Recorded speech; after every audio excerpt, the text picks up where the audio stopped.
Right now, when winter gets uncomfortable, most of us reach for a thermostat, a blanket that was manufactured somewhere far away, or a cup of something hot that required very little effort. Viking villagers did not have any of that. They lived in a world where cold was not a seasonal inconvenience, but a long-term roommate who never paid rent and never left. And yet, whole communities survived northern winters without modern fireplaces, central heating, or anything resembling comfort as we understand it.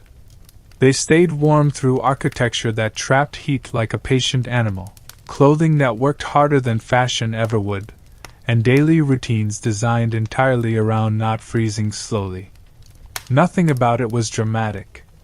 It was just careful, repetitive problem-solving, practiced over generations. And while it never looked clever at the time, it worked. Quietly. For centuries.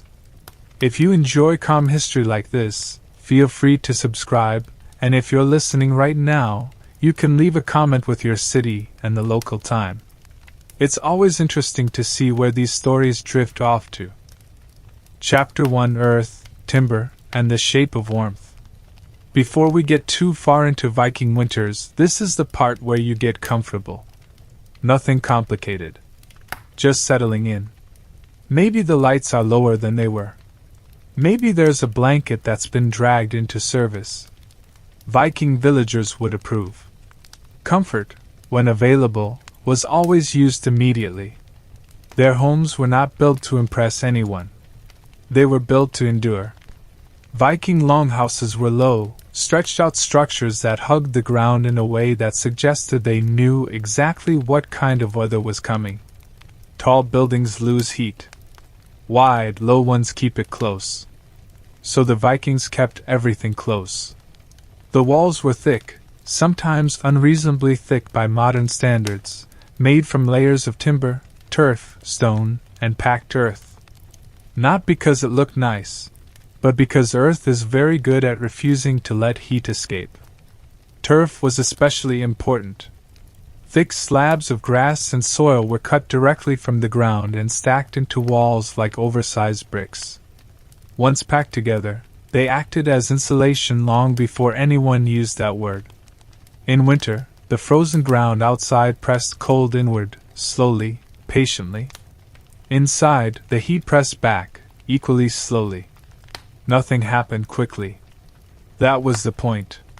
The roofs followed the same philosophy. Heavy wooden beams supported layers of birch bark, turf, and soil. Snow piled on top during winter, which sounds inconvenient until you realize snow is an excellent insulator. Viking roofs did not shed snow. They welcomed it. A longhouse under a thick blanket of snow was warmer than one without it. Nature, for once, was accidentally helpful. Inside, space was shared. Privacy was a luxury no one could afford thermally. Heat produced by people, animals, and activity needed to stay concentrated. Sleeping areas lined the walls, raised slightly above the floor. Cold air sinks. Warm air lingers higher up. Even a difference of a foot mattered. Bedding was stuffed with straw, feathers, or whatever else could trap air. It was rarely clean by modern standards, but cleanliness was not the goal. Staying alive was. And while that quietly carried on, animals played their part. In many Viking settlements, livestock were housed either in the same building or in attached structures. Cows, sheep, and goats produced heat constantly, without complaint, and without needing to be asked. Their body warmth seeped into shared walls and floors. Their presence added humidity and smell, either of which was ideal, but both of which were tolerated. Cold was the real enemy. Smell was just something you learned to live with. Fire did exist, of course, but it wasn't a roaring centerpiece. The central hearth was low and steady. Fires were kept small, controlled, and efficient. Wood was valuable. Burning it recklessly would mean freezing later. Smoke drifted upward and escaped through roof vents slowly. There were no chimneys in the modern sense. Smoke filled the space gently, irritating eyes and lungs just enough to remind everyone it was there. Over time, people adapted. Their buildings adapted too. Soot sealed cracks. Smoke preserved wood. Nothing went to waste, including discomfort. Daily routines adjusted around this environment. Mornings were slow because cold muscles do not move quickly. Tasks began near the hearth and gradually expanded outward as the day warmed slightly, if it warmed at all. Clothing was layered, repaired endlessly, and rarely replaced. Wool was the foundation of survival. Linen had its uses, but wool stayed warm even when damp. That alone made it invaluable in a climate where dampness was unavoidable. Let's drift over to the rhythm of daily life inside these houses. Long winters encouraged routines that barely changed. People rose, worked, ate, and slept on cycles dictated by daylight, which in winter meant very little of it. Darkness wasn't frightening. It was familiar. Work continued indoors. Tools were repaired. Nets were mended. Stories were told, not to entertain, but to pass time without moving too much. Children grew up learning where the warmest spots were. Older family members claimed them first, of course, because age came with privilege and colder bones. Seating arrangements were not democratic. They were practical. The strongest tolerated the coldest edges. The weakest stayed closest to warmth. No one argued about it. The cold made the rules. Food contributed in quiet ways. Meals were heavy, repetitive, and warm when possible. Stews simmered for hours, not just for flavor, but because hot food raised body temperature from the inside. Eating was scheduled to coincide with coldest moments. Fat was prized. Thin food did nothing against winter. Everyone understood this instinctively, without needing explanation. And while the outside world remained frozen and uninviting, the inside world narrowed. Life shrank inward, into walls and habits and routines designed entirely around conserving heat. Nothing about it was clever in the moment. It was simply what worked. Generation after generation, small adjustments accumulated. A thicker wall here. A lower roof there. A habit of closing doors quickly. A habit of sleeping closer together. This was not comfort. It was balance. The Vikings did not conquer winter. They negotiated with it. Quietly. Persistently. And without ever expecting it to be kind. When you're ready, we'll continue on from here, moving further into how clothing, shared labor, and even boredom itself became tools for staying warm through winters that seemed to have no particular end. Chapter 2. Wearing the weather and moving slowly. Clothing did most of the work that fireplaces never did. Viking villagers understood this without theorizing about it. They did not think in terms of insulation values or thermal efficiency. They thought in terms of what still worked after being wet, worn, slept in, repaired, and worn again. Wool passed every test they threw at it. Linen did not, at least not on its own, and leather helped but had limits. So wool became the quiet foundation of warmth, the background material of everyday survival. Most people owned very few garments by modern standards. A tunic, leg wraps, a cloak if they were lucky or important enough. Everything was layered. Not because it looked rugged or impressive, but because air trapped between layers stayed warm. This was learned through experience, not instruction. If you wore one thick garment and froze, you added another thinner one the next winter. If that worked, you remembered it. So did your children. Wool was rarely soft.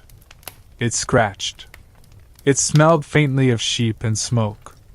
It absorbed moisture from the air and from bodies that worked even in the cold. But it stayed warm when damp, which made it invaluable in a coastal, snowy, muddy world. Vikings did not have the luxury of dry winters. Snow melted. Rain fell sideways. Clothes got wet. Wool simply accepted this and continued doing its job. Spinning and weaving were constant tasks, especially during winter months. Not as hobbies. As maintenance. Clothing wore out quickly. Seams loosened. Knees thinned. Elbows failed. Repair was continuous. A garment was never finished. It was only temporarily intact. People repaired clothing by the hearth, hands moving slowly, fingers stiff from cold despite the fire. It was repetitive work, which suited winter perfectly. And while that quietly carried on, movement itself became part of staying warm. Not frantic movement. Not exercise for its own sake. Just enough activity to keep blood flowing without sweating. Sweat was dangerous. Wet skin led to cold skin. So work was paced carefully. Tasks were broken into small parts. Chopping would happen in short bursts. Carrying water was done steadily, without rushing. Overexertion was avoided not out of laziness, but caution. Inside the longhouse, people shifted positions often. Standing too long meant cold feet. Sitting too long meant stiff joints. So bodies adjusted constantly. Leaning closer to the hearth. Turning away from drafts. Pulling cloaks tighter without fully waking. These movements became unconscious. You learned them the way you learned to breathe. Shoes were simple and rarely waterproof. Leather soles softened with use. Snow seeped in. Feet got wet. This was unavoidable. To manage it, people dried footwear whenever possible, stuffing them with straw or hanging them near the hearth. Socks, if worn, were thick wool and frequently damp. Frostbite was known but not dramatized. It was a risk, like hunger or illness. Something to be managed rather than feared. Children learned early how to move without wasting heat. Running around wildly happened in summer. Winter encouraged stillness. Games became quieter. Play happened closer to adults, closer to warmth. Childhood in Viking villages was not divided sharply from adulthood. Everyone shared the same cold. Everyone adapted together. Sleep was another strategy rather than a rest. People slept clothed. Undressing made no sense when warmth mattered more than comfort. Blankets were layered like clothing. Furs were valuable but not universal. Those who had them used them carefully. Those who didn't relied on woven wool and shared body heat. Beds were communal. Individual sleeping spaces were rare and inefficient. Bodies generated heat, and heat was shared. The concept of personal space shrank dramatically in winter. Elbows touched. Breath condensed in shared air. Privacy disappeared behind necessity. Complaints would have been pointless. Everyone already knew why things were the way they were. Even posture mattered. People curled inward when resting, conserving heat instinctively. Straight back comfort was not a concern. Warmth was. The body found positions that reduced exposed surface area. It did this automatically, long before anyone thought to explain it. Food intake adjusted as well. Winter diets emphasized fat, not for indulgence but survival. Butter, when available, was valued. Meat stews stretched small amounts of protein over many meals. Warm liquids mattered. Hot broth did more than fill the stomach. It raised internal temperature gently, without effort. Meals were not elaborate. They were functional. Eating was another layer of insulation. Let's drift briefly toward outdoor work, because winter did not stop it entirely. Animals still needed care. Traps needed checking. Fishing continued when ice allowed. People dressed specifically for these tasks. Extra layers. Cloaks wrapped tightly. Hoods pulled low. Movement outdoors was deliberate and limited. No one lingered longer than necessary. The goal was to return indoors before the cold settled too deeply into joints. When people did come back inside, they did not rush to strip layers. Sudden temperature changes were avoided instinctively. Clothes were loosened slowly. Boots removed carefully. Damp garments were positioned to dry without fully exposing the body.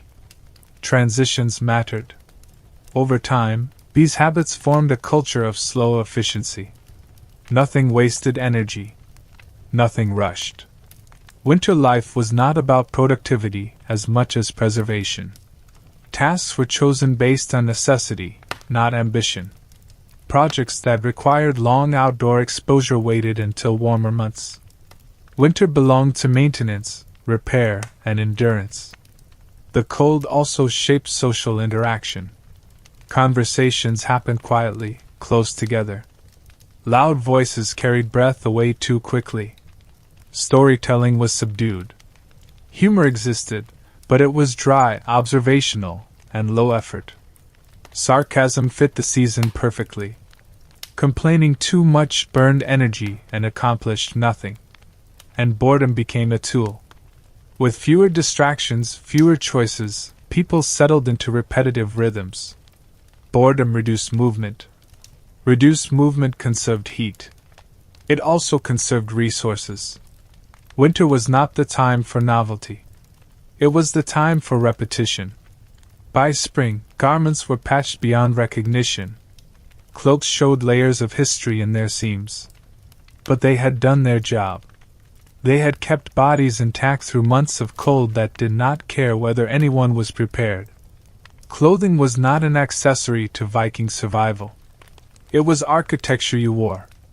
Mobile walls of wool and leather that went wherever the body went. Without it, no hearth would have been enough. And while these layers quietly did their work, villages continued to function in slow motion, waiting patiently for light to return, and warmth to become something you didn't have to constantly think about. Chapter 3: Animals, Habits, and the Shared Warmth of Routine. By winter, animals were no longer just property. They were infrastructure. Viking villagers understood this in a way that required no explanation. Livestock generated heat continuously, without needing encouragement, and that made them useful long after fields had frozen solid. Cows, sheep, goats, and occasionally pigs became part of the village's thermal system, whether anyone described it that way or not. In many settlements, animals were kept in attached byres or in sections of the longhouse separated only by low partitions. The arrangement was not sentimental. It was efficient. Body heat from livestock rose into shared spaces, warming floors and walls. The smell was constant. So was the sound. Shifting hooves. Slow chewing. Occasional restless movement in the night. These noises blended into the background of winter life, as familiar as wind against turf walls.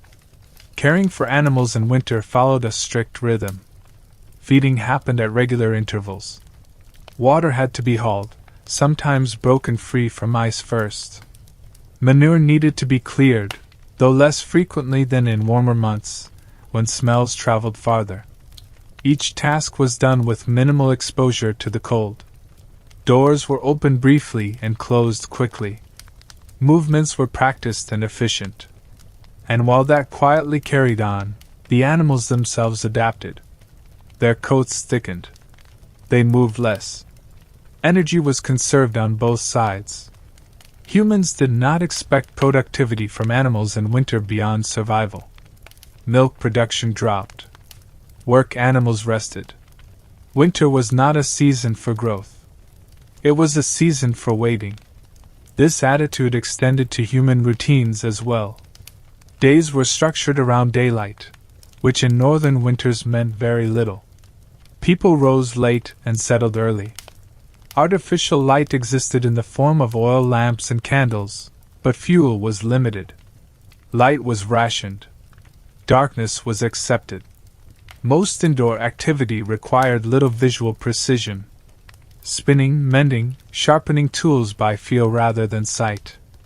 Shared meals anchored the day. Eating together conserved heat and resources. Cooking was centralized. One pot fed many. The hearth stayed warm longer when used continuously rather than sporadically. People gathered close, not for intimacy, but practicality. Elbows brushed. Knees touched. No one apologized. Habits formed that made warmth almost invisible. Doors were never left open. Gaps in walls were stuffed with moss or cloth. Drafts were noticed immediately and addressed without discussion. Children learned quickly where not to sit. Elders claimed favorite spots near the hearth, and no one challenged them. Age earned warmth.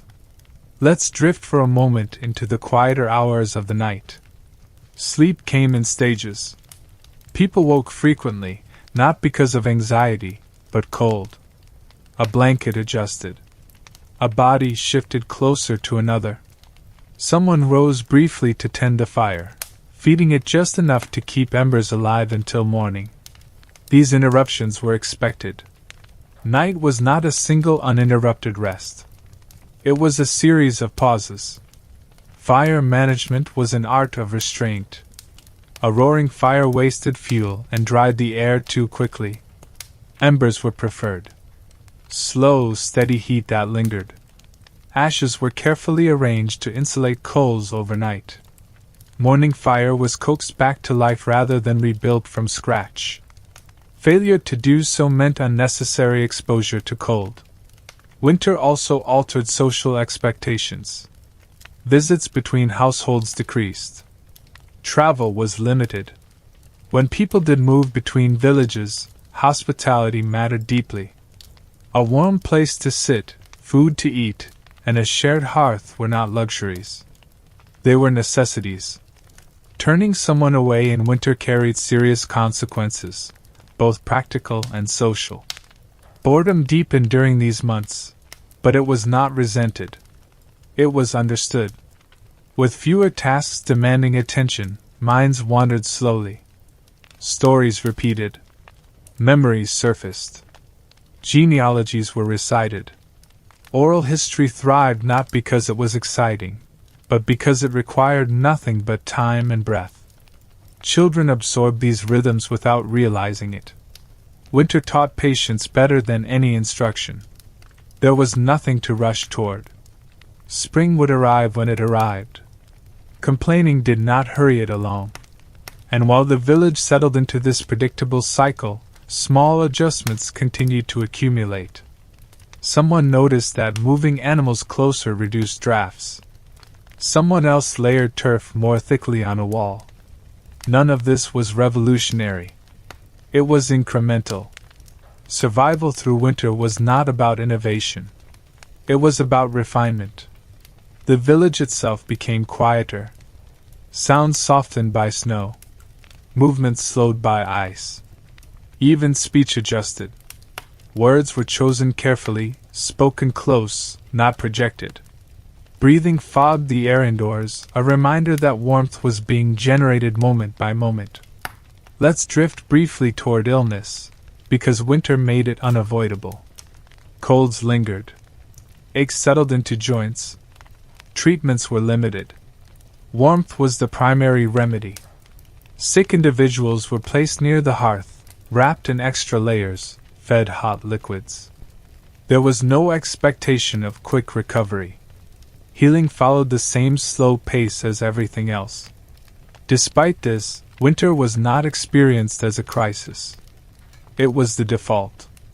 Villagers measured their lives not by individual winters, but by how many they had endured. Survival itself was quiet proof that the system worked. By late winter, stores ran low.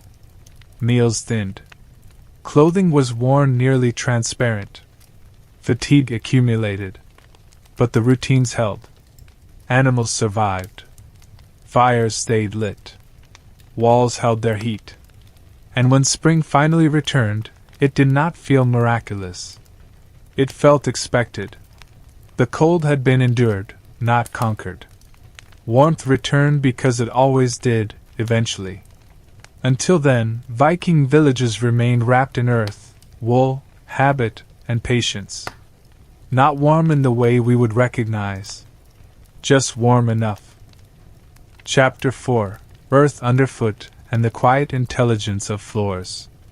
If walls and roofs kept heat from leaving, floors decided whether it ever stayed in the first place. Viking villagers did not pour stone slabs or lay polished boards. They worked with what stayed warm longest, and that was earth. Floors were usually packed dirt, sometimes layered deliberately with clay, ash, straw, or gravel. None of it looked finished. That was not the point. The goal was to create a surface that absorbed heat during the day and released it slowly through the night. Bare earth held warmth better than stone. Stone felt cold immediately. Earth did not. It took time to chill, and that delay mattered. Hearths were placed directly on these floors, allowing heat to soak downward. Over hours, warmth settled into the ground itself. When the fire faded, the floor continued releasing stored heat upward, quietly and without ceremony. People noticed this effect without naming it. They simply knew where to sit. The warmest spots were not always closest to the fire, but where the floor had absorbed heat longest. Children learned to sprawl there. Elders positioned themselves carefully. Sleeping platforms were raised just enough to avoid the coldest air while still benefiting from rising warmth. Floors were rarely dry. Snow melted off boots. Water spilled. Animals tracked in moisture. Instead of fighting this constantly, Viking households accommodated it. Straw and rushes were spread across floors to absorb dampness. These layers were replaced periodically, especially before winter deepened. Old bedding was composted or burned. Nothing was permanent, and nothing was wasted. Ash from the hearth was deliberately scattered across floors. Not randomly. Ash absorbed moisture and added insulation. It also reduced smells. Over time, ash mixed with dirt, compacting into a surprisingly effective insulating layer. Floors became archives of daily life, built up gradually through seasons of small decisions. And while that quietly carried on, footwear adapted to the reality of cold ground. People did not expect floors to be warm. They protected their feet instead. Leg wraps extended downward. Socks were thick. Movement indoors remained measured. Stamping feet was avoided. It stirred cold air. Shuffling conserved warmth. Let's drift for a moment to thresholds, because doorways were some of the coldest places in a longhouse. Doors were low, forcing people to stoop. This reduced heat loss when opened. Cold air sank. Warm air stayed above. A tall doorway would have let warmth escape immediately. So Viking doors stayed stubbornly short. Many homes used hanging skins or woven curtains inside doorways. These formed soft barriers that slowed drafts. Opening the outer door exposed the inner curtain briefly, then closed again. Heat loss happened gradually, not all at once. People moved through these spaces without thinking about it. Habit handled the rest. Windows, when they existed at all, were small and placed high. Some were covered with thin animal membranes, scraped and stretched until translucent. Others remained open but narrow. Light was limited. Heat was protected. This trade-off was never debated. It was accepted. Winter also shaped where work happened inside the home. Tasks requiring stillness were positioned closer to warmth. Tasks involving movement happened farther away. Tools sharpening near the hearth. Sorting nets near the walls. Every activity had an informal thermal ranking. No one wrote it down. Everyone followed it. Let's drift gently toward the idea of time, because winter changed how time itself was experienced. Days blurred together. Without varied activities or frequent travel, moments lost their sharp edges. Time stretched. This was not unpleasant. It was neutral. Winter did not need to be interesting. It needed to pass. Stories helped with this, but not the way modern storytelling does. These were not performances. They were recitations. Familiar tales told again and again, sometimes without full attention. Listening was optional. The sound of a voice mattered more than the content. Voices filled space the way heat did. Silence was equally common. Long stretches passed without conversation. No one felt obligated to speak. Silence conserved energy. It also conserved breath, which in cold air mattered more than anyone would admit out loud. Children grew up thinking this was normal. Winter was not endured in their memory. It simply existed. Adults carried more awareness of its risks, but they did not dramatize them. Anxiety was inefficient. Calm made better use of warmth. Illness moved slowly through these spaces. Coughs echoed softly. Fevers rose and fell. Treatments focused on positioning the sick person correctly. Near warmth, but not too close.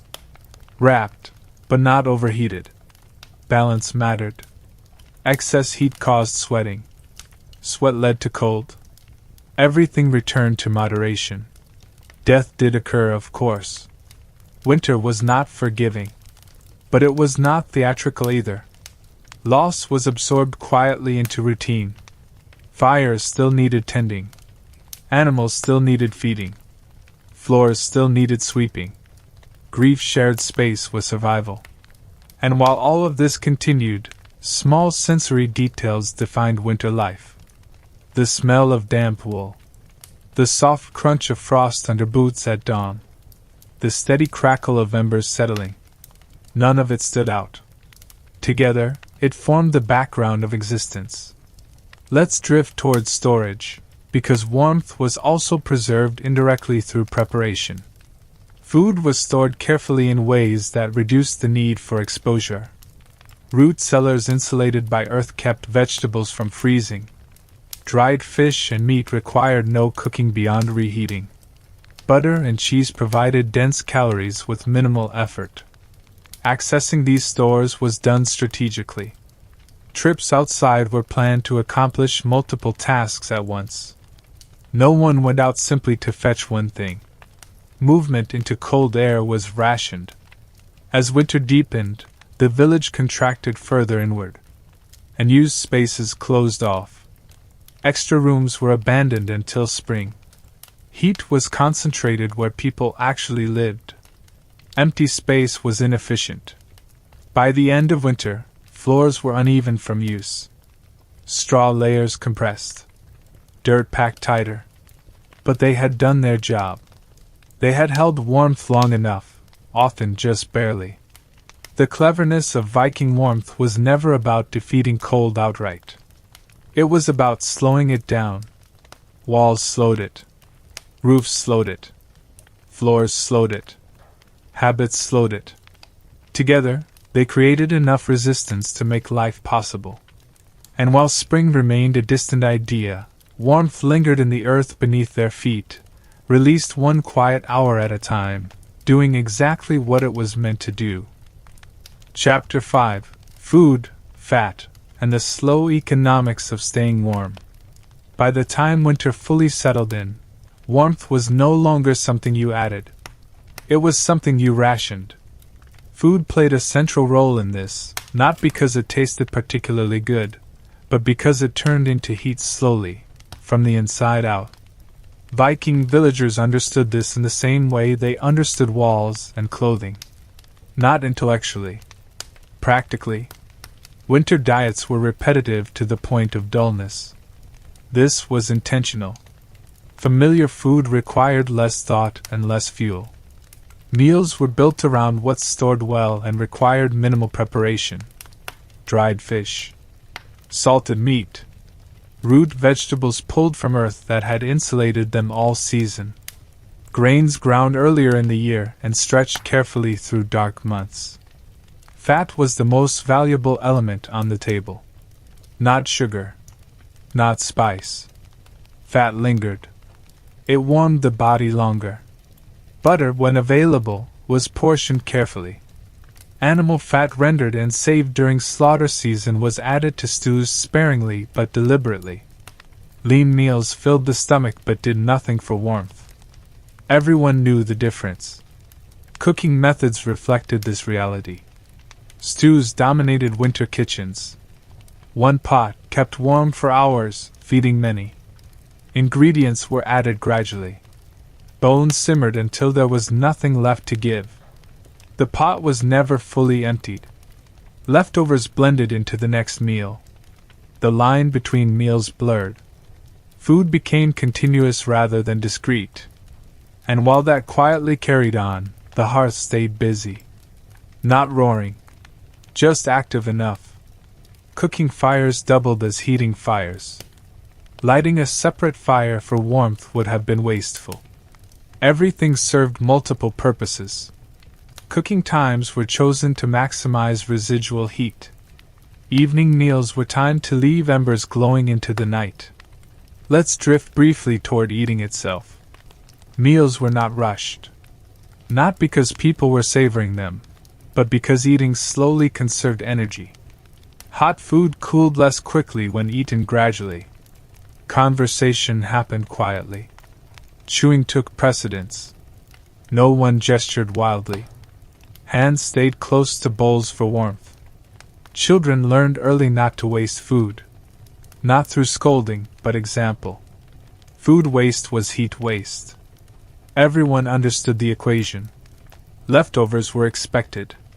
Plates were scraped clean. Bones were cracked for marrow when possible. Drinks mattered too. Warm beverages were limited but valued. Broth. Thin ale. Occasionally milk when animals produced it. Cold drinks in winter were avoided. They lowered body temperature unnecessarily. Snow was never eaten directly.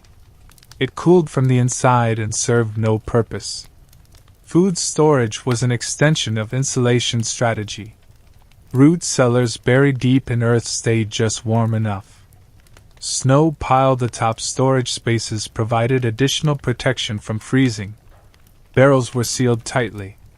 Food was checked regularly. Spoilage meant loss of calories, and calories meant warmth. Let's drift gently toward hunger, because winter hunger was common but managed. People expected to feel less full by late winter. This was not panic-worthy. It was seasonal. Bodies adjusted. Activity levels dropped further. Hunger became background noise like the wind. Feasts existed, but they were planned carefully. Midwinter gatherings concentrated food and people together. Heat multiplied in crowded spaces. Extra calories provided temporary relief from cold. These events were not frequent enough to disrupt stores. They were calculated indulgences. After feasts, restraint returned immediately. No lingering excess. Winter did not allow it. Fatigue was tolerated. Thinness was accepted. Survival did not require abundance. It required adequacy.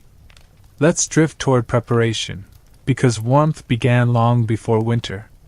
Slaughter season in autumn was grim but necessary. Animals that could not be fed through winter were killed. Meat was preserved through drying, smoking, salting. Fat was rendered. Nothing edible was wasted. These preparations determined how warm winter would feel months later. The labor was intense, but purposeful. People worked hard while temperatures still allowed it. Sweat in autumn was less dangerous than sweat in winter. Energy was spent when it could be replaced. Winter kitchens were quieter. Fewer hands needed. Less movement. Cooking became maintenance rather than production. Pots were watched. Fires were adjusted. The rhythm slowed. Food also influenced sleep. Heavy meals encouraged rest. Eating before bed raised body temperature slightly, making sleep easier. This was not framed as advice. It was instinct. Evening meals mattered more than morning ones. And while food worked internally, It shaped social order externally. Distribution mattered. Elders and children often ate first. Those doing heavier labor received slightly larger portions. This was not resented. It was practical. The village needed everyone functioning at minimum capacity. Let's drift toward scarcity, because it sharpened awareness. By late winter, people knew exactly how much food remained. Barrels were counted. Stores inspected. Adjustments were made quietly. Portions thinned incrementally. No one announced it. Everyone noticed. Despite this, panic was rare. Past winters provided perspective. Most people had lived through shortages before. Anxiety burned energy and accomplished nothing. Calm preserved warmth. When spring approached, remaining stores were guarded carefully. Hunger peaked just before relief arrived. This pattern repeated every year. It was expected. The cleverness of Viking warmth was not hidden in dramatic inventions. It was embedded in choices made months earlier. In how animals were slaughtered. How fat was saved. How meals were paced.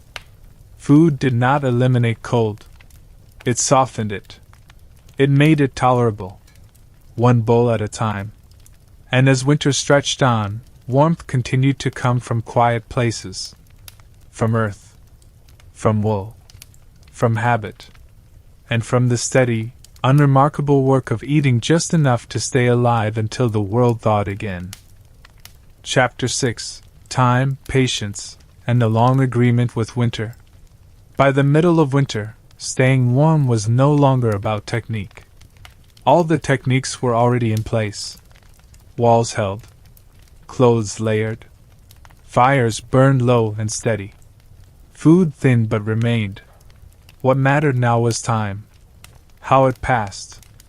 How it was tolerated. How little of it could be wasted. Viking villagers experienced winter time differently than summer time. Summer rushed. There was always too much to do and not enough daylight. Winter reversed that.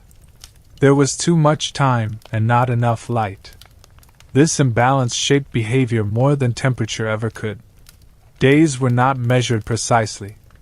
No one counted hours. Instead, time was marked by routines. Feeding animals. Stirring the pot. Adjusting the fire. These tasks happened when they needed to happen, not at a specific moment. The day unfolded slowly, predictably.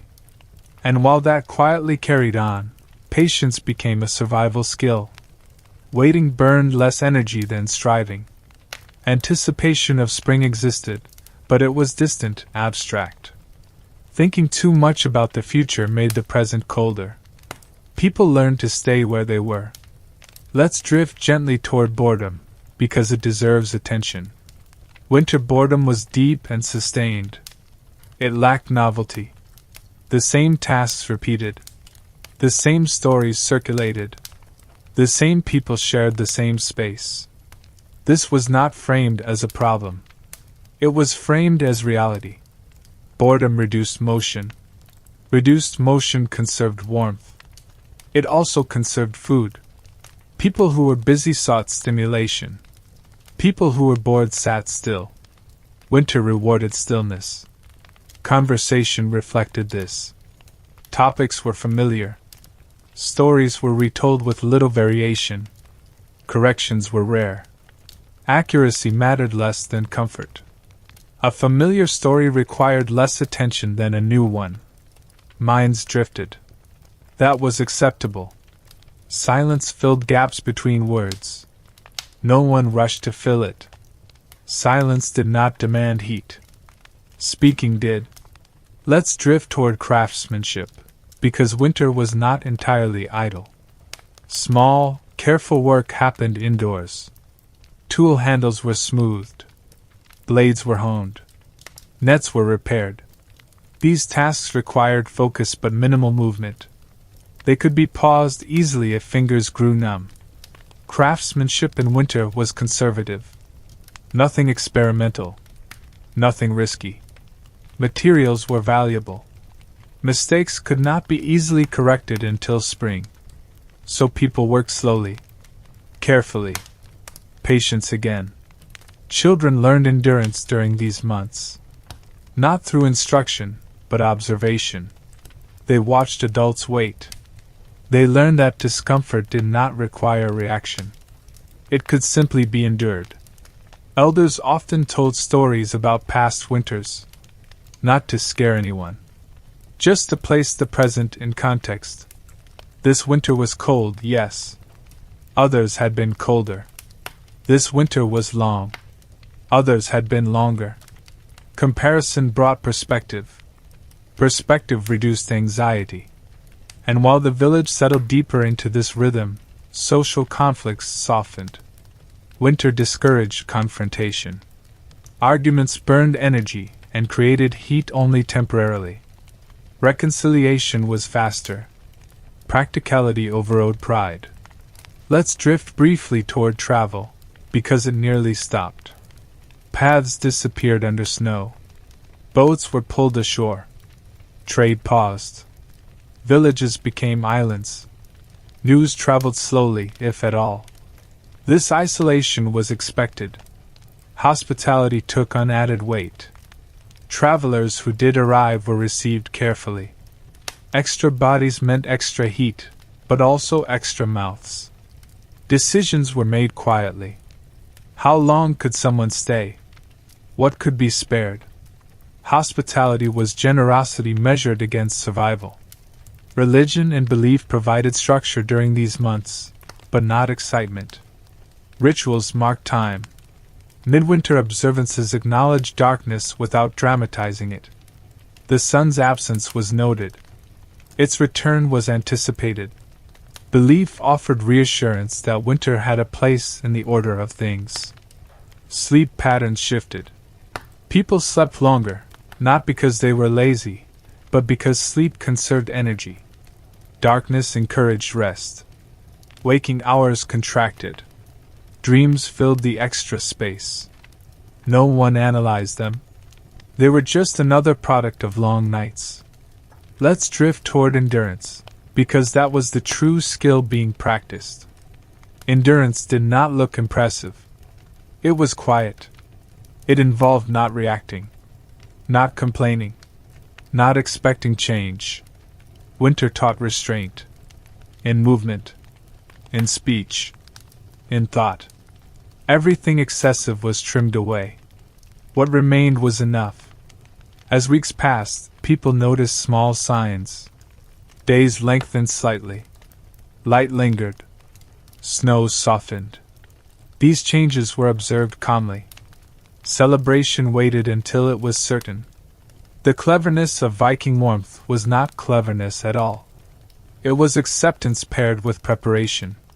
The understanding that winter could not be hurried, argued with, or escaped. It could only be lived through. And so villages stayed warm by staying patient. By letting time pass at its own pace. By trusting that routines which had worked before would work again. When spring finally approached, it did not feel like victory. It felt like relief. The agreement with winter had been honored on both sides. Until then, warmth remained a quiet companion. Not constant. Not comfortable. Just sufficient. And that was enough. Chapter 7: Community, Obligation, and the Shared Cost of Staying Warm. By late winter, warmth no longer belonged to individuals. It belonged to the village. Whatever heat existed was produced collectively, preserved collectively, and lost collectively when mistakes were made. Viking communities understood this without discussion. Cold punished isolation. Warmth rewarded cooperation. Daily life depended on quiet agreements that were rarely spoken aloud. Someone would tend the fire when it wasn't strictly their turn. Someone else would bring in water without being asked. These actions were not framed as kindness. They were maintenance. The village functioned because everyone contributed just enough to keep it functioning. And while that quietly carried on, obligation became more important than preference. You helped because help was required, not because you felt inclined. Feelings mattered less than outcomes. A task done reluctantly still produced heat. A task avoided produced cold. Households were rarely entirely independent. Food, fuel, and labor moved between families as needed. This was not generosity in the modern sense. It was risk management. A household that hoarded warmth today might need help tomorrow. Winter taught long memory. Let's drift toward fuel, because it shaped many of these obligations. Firewood was heavy, bulky, and increasingly scarce as winter progressed. Gathering it required coordination. Trips were planned. Loads were shared. No one wasted wood on unnecessary fires. If a household ran low, others noticed. Conversations happened quietly. Assistance was given without ceremony. Failure to contribute carried consequences, but not dramatic ones. A person who avoided work found themselves colder. Less help offered. Fewer warm places to sit. Social pressure did the work of enforcement. No one needed to argue. Children learned this early. They were given small tasks. Fetching kindling. Clearing ash. These chores were framed as normal, not educational. Participation created belonging. Belonging provided warmth. Let's drift briefly toward gendered labor, because winter blurred some boundaries. While certain tasks remained associated with men or women, survival took priority. Whoever was closest handled the task. Whoever was strongest carried loads. Whoever was free tended the fire. Efficiency replaced strict roles. Elders contributed differently. Their work was quieter. Knowledge mattered more than strength. They advised on when to use stores, when to hold back, when to share. Experience became a resource. Younger villagers listened, not out of reverence, but practicality. And while that quietly carried on, disputes were managed carefully. Winter was not the season for feuds. Tension was contained. Arguments were postponed. Apologies were pragmatic. Harmony conserved energy. Let's drift toward shared spaces, because they were the center of winter life.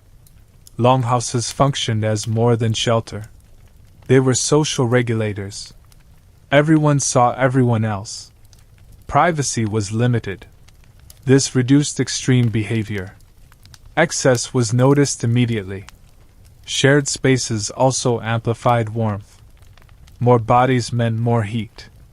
Communal sleeping arrangements were efficient. The village compressed itself inward as winter deepened. Empty rooms were abandoned. Doors were closed. Heat was concentrated. Hospitality within the village extended outward when necessary. Travelers, traders, messengers. They arrived infrequently, but when they did, decisions were made quickly. Shelter was offered cautiously. Guests were placed where their presence added warmth without strain. Stories circulated about winters when hospitality failed, when travelers froze. These stories were not told for drama. They were reminders. Winter demanded balance between kindness and survival. Let's drift toward trust, because it underpinned everything. Trust that food would be shared fairly. Trust that fires would be tended.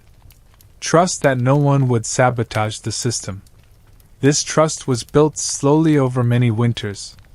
Broken trust was remembered for a long time. Punishments were subtle. Less cooperation. Fewer invitations to sit near the hearth. Cold did the rest. Formal authority mattered less than social cohesion. Religion and ritual reinforced these bonds. Seasonal observances gathered people together at specific times. Shared meals. Shared silence. These moments reaffirmed community without requiring explanation. Let's drift briefly toward laughter, because it existed even here. Not loud. Not frequent. Dry humor passed quietly between people. Comments about the cold. About shortages. About the predictability of it all. Humor acknowledged discomfort without challenging it. Children absorbed these dynamics effortlessly. They learned where they fit, who they could rely on, what was expected. Winter education happened through observation. As weeks stretched on, fatigue accumulated. Tempers shortened slightly. Mistakes happened. A fire burned too low. Food spoiled. These moments were addressed calmly. Panic helped no one. The village adjusted. Extra watches on the hearth. Tighter portions. Closer sleeping arrangements. Adaptation was constant but understated. The cleverness of Viking warmth was deeply social. No wall or garment could replace cooperation. Heat was multiplied when people worked together and vanished when they did not. By the time winter began to loosen its grip, villages were tired but intact. Bonds had been tested and reinforced. Everyone had paid the cost of warmth in effort, patience, and restraint. And as spring approached, warmth slowly shifted back toward individual work. Fields reopened. Tasks expanded outward. But the memory of shared winter heat lingered. It reminded everyone that survival was never solitary. That warmth, like time, moved more slowly when shared. Chapter 8: Forgetting the Cold and Carrying It Forward. By the time winter began to fade, people did not talk about warmth anymore. They talked about what came next. Fields. Repairs. Travel. The cold loosened its grip slowly, without announcement. Snow thinned. Ice softened. Days lengthened almost imperceptibly. Winter did not end. It retreated. And while that quietly carried on, habits built for cold did not disappear immediately. Cloaks stayed close. Fires stayed cautious. Food was still rationed. No one trusted early signs of warmth. Experience had taught them patience. Spring created its own discomforts. Mud replaced snow. Dampness replaced dry cold. Clothing that had worked all winter now felt heavy. Shoes soaked through. Floors stayed wet. Warmth became uneven, unreliable. This transition required a different kind of endurance.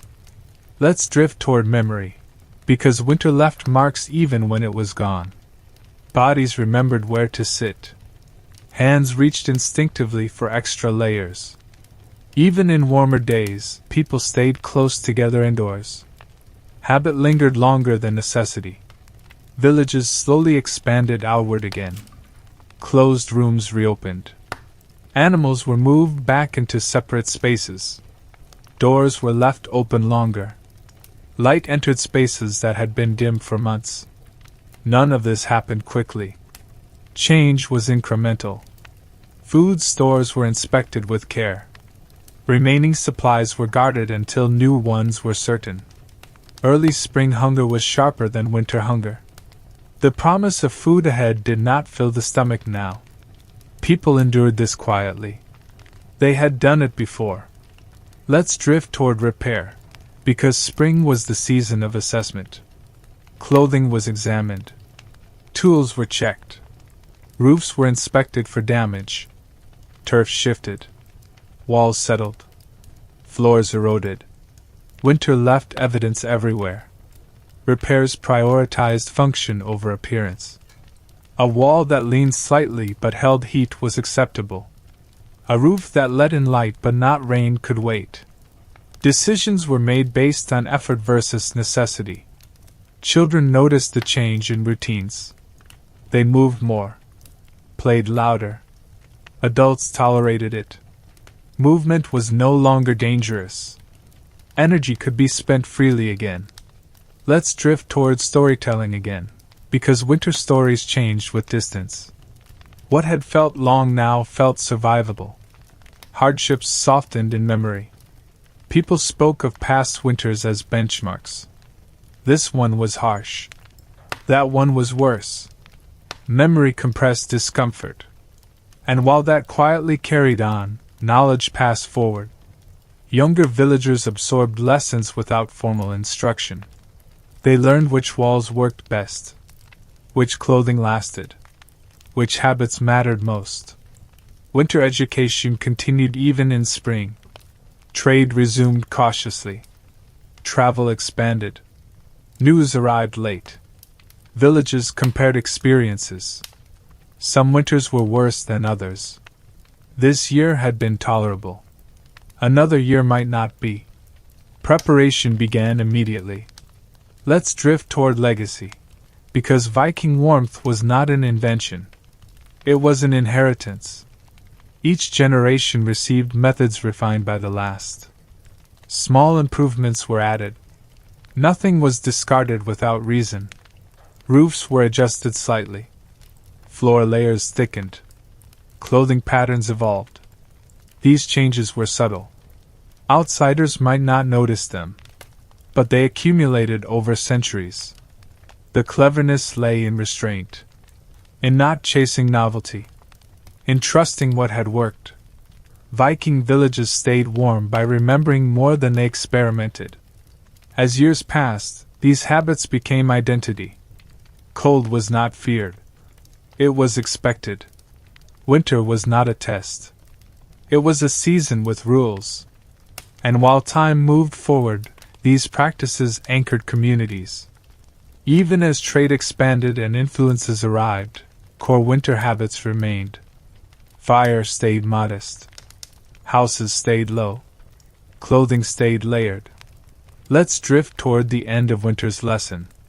Warmth was never absolute. Comfort was never guaranteed. Survival depended on cooperation, patience, and attention to small details.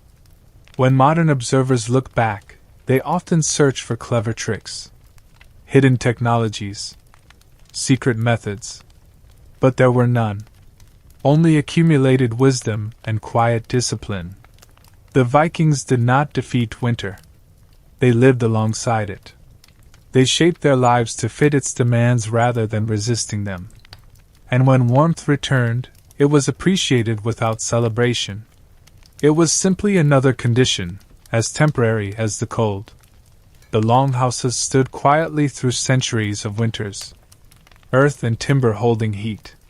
Floors releasing it slowly. Communities repeating routines. Even when those villages faded, their methods lingered. In architecture, in clothing, in cultural memory. And so the story of Viking warmth ends without an ending. No final victory. No dramatic change. Just the steady rhythm of seasons turning. Warmth came. Cold followed. Life continued. And that, quietly, was enough. Chapter 9. What never changed, even when everything else did. Even as centuries passed and Viking villages slowly shifted into something else, winter remained stubbornly familiar. Political structures changed. Trade routes expanded. Beliefs evolved. But cold stayed exactly as it had always been. It arrived without invitation and lingered without apology. And so the habits that dealt with it proved harder to abandon than any tradition or title. People might adopt new tools or new words, but they rarely abandoned what kept them warm. Houses might be modified, but they stayed low. Walls might straighten, but they stayed thick. Roofs might change materials, but they stayed heavy. Winter shaped architecture long after anyone remembered why. And while that quietly carried on, daily routines remained conservative. Fires were still treated with respect. Clothing was still layered with care. Food was still stretched. These practices felt old-fashioned only to outsiders. To those living inside them, they felt reliable. Let's drift toward generational memory, because winter knowledge was not written down. It was demonstrated. Children learned by watching adults prepare. They learned when to patch clothing rather than replace it, when to close off rooms, when to stop expecting more from a season that never gave it. Elders became walking calendars. They remembered winters that arrived early or left late. They remembered storms that reshaped roofs and froze livestock. Their memories informed decisions. Younger villagers listened not out of reverence, but survival instinct. And while this continued, communities developed an emotional relationship with cold that was neither fear nor admiration. It was familiarity. Cold was predictable in its unpredictability. You prepared for the worst and accepted the rest. Let's drift toward work rhythms again, because winter set the tempo for the entire year. Summer urgency existed only because winter scarcity followed it. Fields were worked hard because warmth would disappear. Repairs were rushed because cold would punish delay. Winter provided contrast. Without it, effort had no urgency. With it, every task carried weight. This made winter unpleasant, but also clarifying. It stripped life down to essentials. Villages that survived many winters became conservative by necessity. Risk-taking in architecture or resource management was discouraged. A new idea that failed in summer was inconvenient. A new idea that failed in winter was fatal. So innovation happened slowly. This slowness shaped culture. Change arrived cautiously. Traditions lingered. Familiar methods were trusted. Winter rewarded memory more than imagination. Let's drift toward emotion, because winter shaped that too. Emotional expression was restrained. Excess joy or despair both demanded energy. Balance mattered. People learned to keep feelings steady, either rising too high nor sinking too low. Grief was absorbed quietly. Celebration was modest. Life continued because it had to. Winter did not pause for emotion. And while that quietly carried on, warmth remained a collective concern. No individual could solve winter alone. Even the strongest needed shared walls, shared fires, shared food. Individualism lost its appeal when temperatures dropped. Let's drift briefly toward failure, because not every winter was survived by everyone. Some villages struggled. Some years' stores ran out. Some mistakes compounded. These failures became cautionary tales rather than tragedies. Stories about failed winters circulated. They were not dramatic. They were instructional. This family stored too little. That village burned too much wood. These stories reinforced discipline. Over time, these lessons hardened into norms.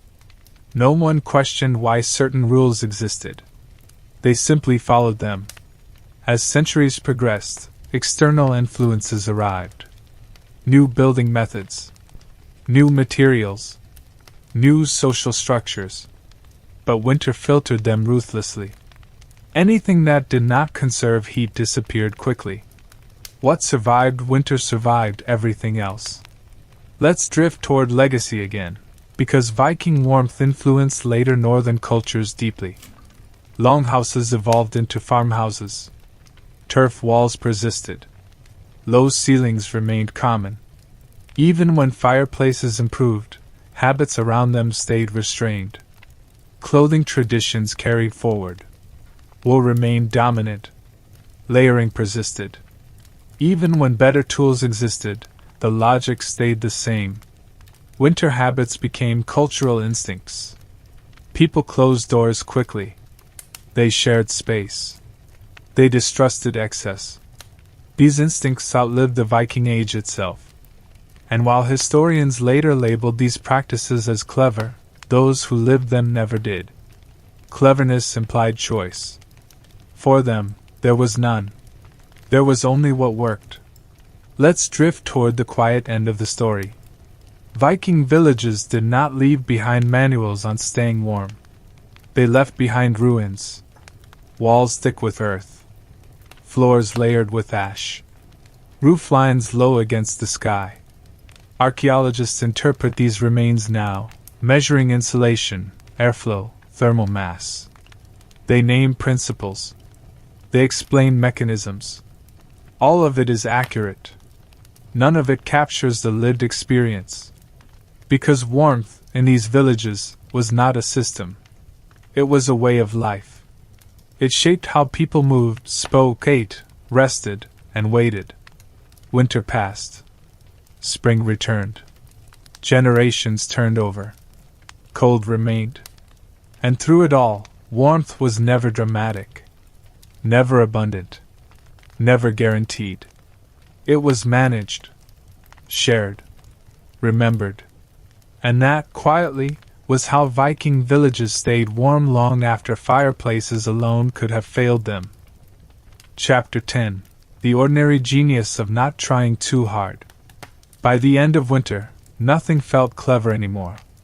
Whatever intelligence existed in Viking warmth had long since faded into routine. It lived in habits so familiar that no one thought to question them. This was not a system that required belief. It required repetition. People did not wake up thinking about heat. They woke up thinking about tasks. The fire needed attention. The animals needed feeding. The pot needed stirring. Warmth followed automatically if those things were done correctly. Thinking about it directly only complicated matters. And while that quietly carried on, winter loosened slowly, as it always did. No announcement. No clear boundary. Cold mornings followed by slightly less cold afternoons. Snow that melted just enough to refreeze into something more inconvenient. The world transitioned without asking for commentary. Villagers adjusted without discussion. Cloaks were loosened, not removed. Doors stayed closed longer than necessary. Fires burned the same way they always had. No one rushed to change behavior. Early warmth was unreliable, and everyone knew it. Let's drift toward habit one last time, because habit was the true insulation. Habits required no decision-making. They conserved mental energy. In winter, even thinking too much could feel like effort. People sat where they always sat. Slept where they always slept. Ate what they were given. These patterns reduced friction. Reduced movement. Reduced heat loss. Comfort came from predictability more than temperature. Children who had lived through several winters carried these habits instinctively. They pulled cloaks tighter without instruction. They moved closer to others when resting. They understood where warmth collected and where it disappeared. This knowledge was embodied, not taught. And while that quietly carried on, the village itself bore the marks of endurance. Walls were uneven. Roofs sagged slightly under accumulated seasons. Floors held layers of history compressed into dirt and ash. None of this was repaired immediately. The structures had survived. That was enough for now. Spring work loomed, but it was approached cautiously. Tools were inspected. Repairs were planned. Effort was rationed. Winter did not end abruptly, and neither did winter thinking. Let's drift briefly toward reflection, though reflection was never indulgent. People noticed what had worked and what had not. A draft that persisted. A roof section that sagged more than expected. These observations informed future adjustments. Quiet improvements waited their turn. There was no pride in surviving winter. Survival was expected. Pride would have implied risk. Risk was something winter punished harshly. Visitors from elsewhere might have found this life bleak. Low light. Repetitive meals. Crowded sleeping spaces. Constant vigilance against cold. But to those living it, the bleakness was neutral. It simply was. And while that quietly carried on, the seasons resumed their cycle. Summer work expanded outward again. Fields demanded attention. Movement increased. Fires became secondary. Warmth returned without effort. Yet the memory of cold lingered. Even in summer, People closed doors quickly against wind. They layered clothing when weather shifted. They prepared stores earlier than necessary. Winter habits did not switch off. They waited in the background. Let's drift toward perspective, because modern observers often search for dramatic solutions in the past. Secret designs, lost technologies, ingenious tricks. What they find instead is restraint. Viking villages stayed warm not by maximizing heat, but by minimizing loss. Not by overpowering winter, but by accommodating it. This approach lacks spectacle. It does not translate well into excitement. It does, however, last. The cleverness was not in any single choice. It was in the refusal to abandon small, proven decisions. Thick walls, low ceilings, shared spaces, layered clothing, steady routines. None of these mattered much on their own. Together, they mattered completely. And while that quietly carried on, time erased the people but not the logic. Later cultures inherited these habits without knowing their origins. Low houses persisted. Turf walls remained common. Wool stayed dominant. Even when fireplaces improved, moderation remained. Historians would later label this adaptation. Engineers would call it passive heating. Anthropologists would call it cultural knowledge. The people living it called it life. Let's drift toward the final quiet moment, because winter always had one. The day when the fire was no longer essential. When doors stayed open slightly longer. When people noticed warmth rather than managed it. This moment was not celebrated. It was noted and then ignored. Work resumed.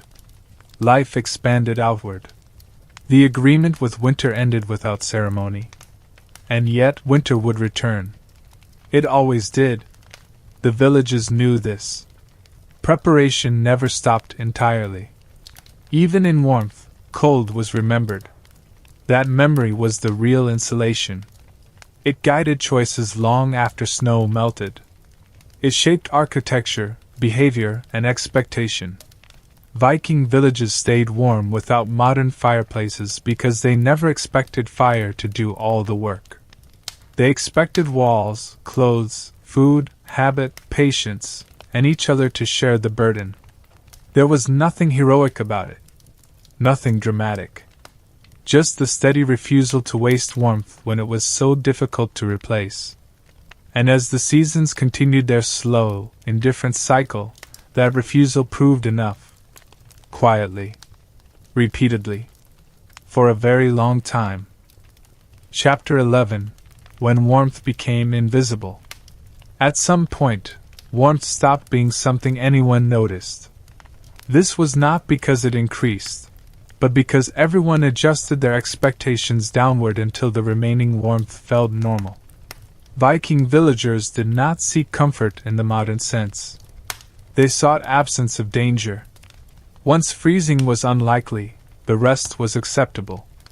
This adjustment happened quietly, without discussion. No one announced that things were warm enough now.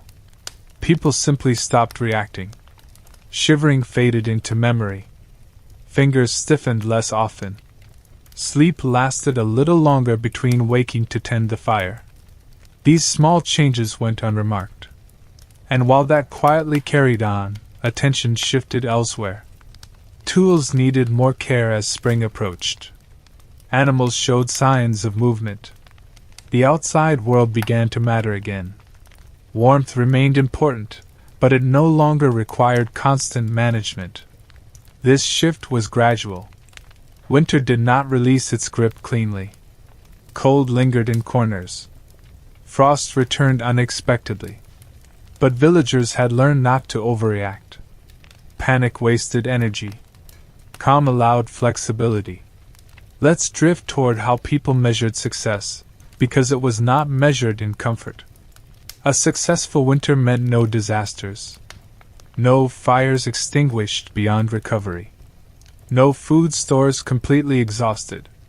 No widespread illness. Success looked like continuity. People did not congratulate themselves for this. They simply moved on. Winter survival was assumed to be repeatable. Pride had no role here.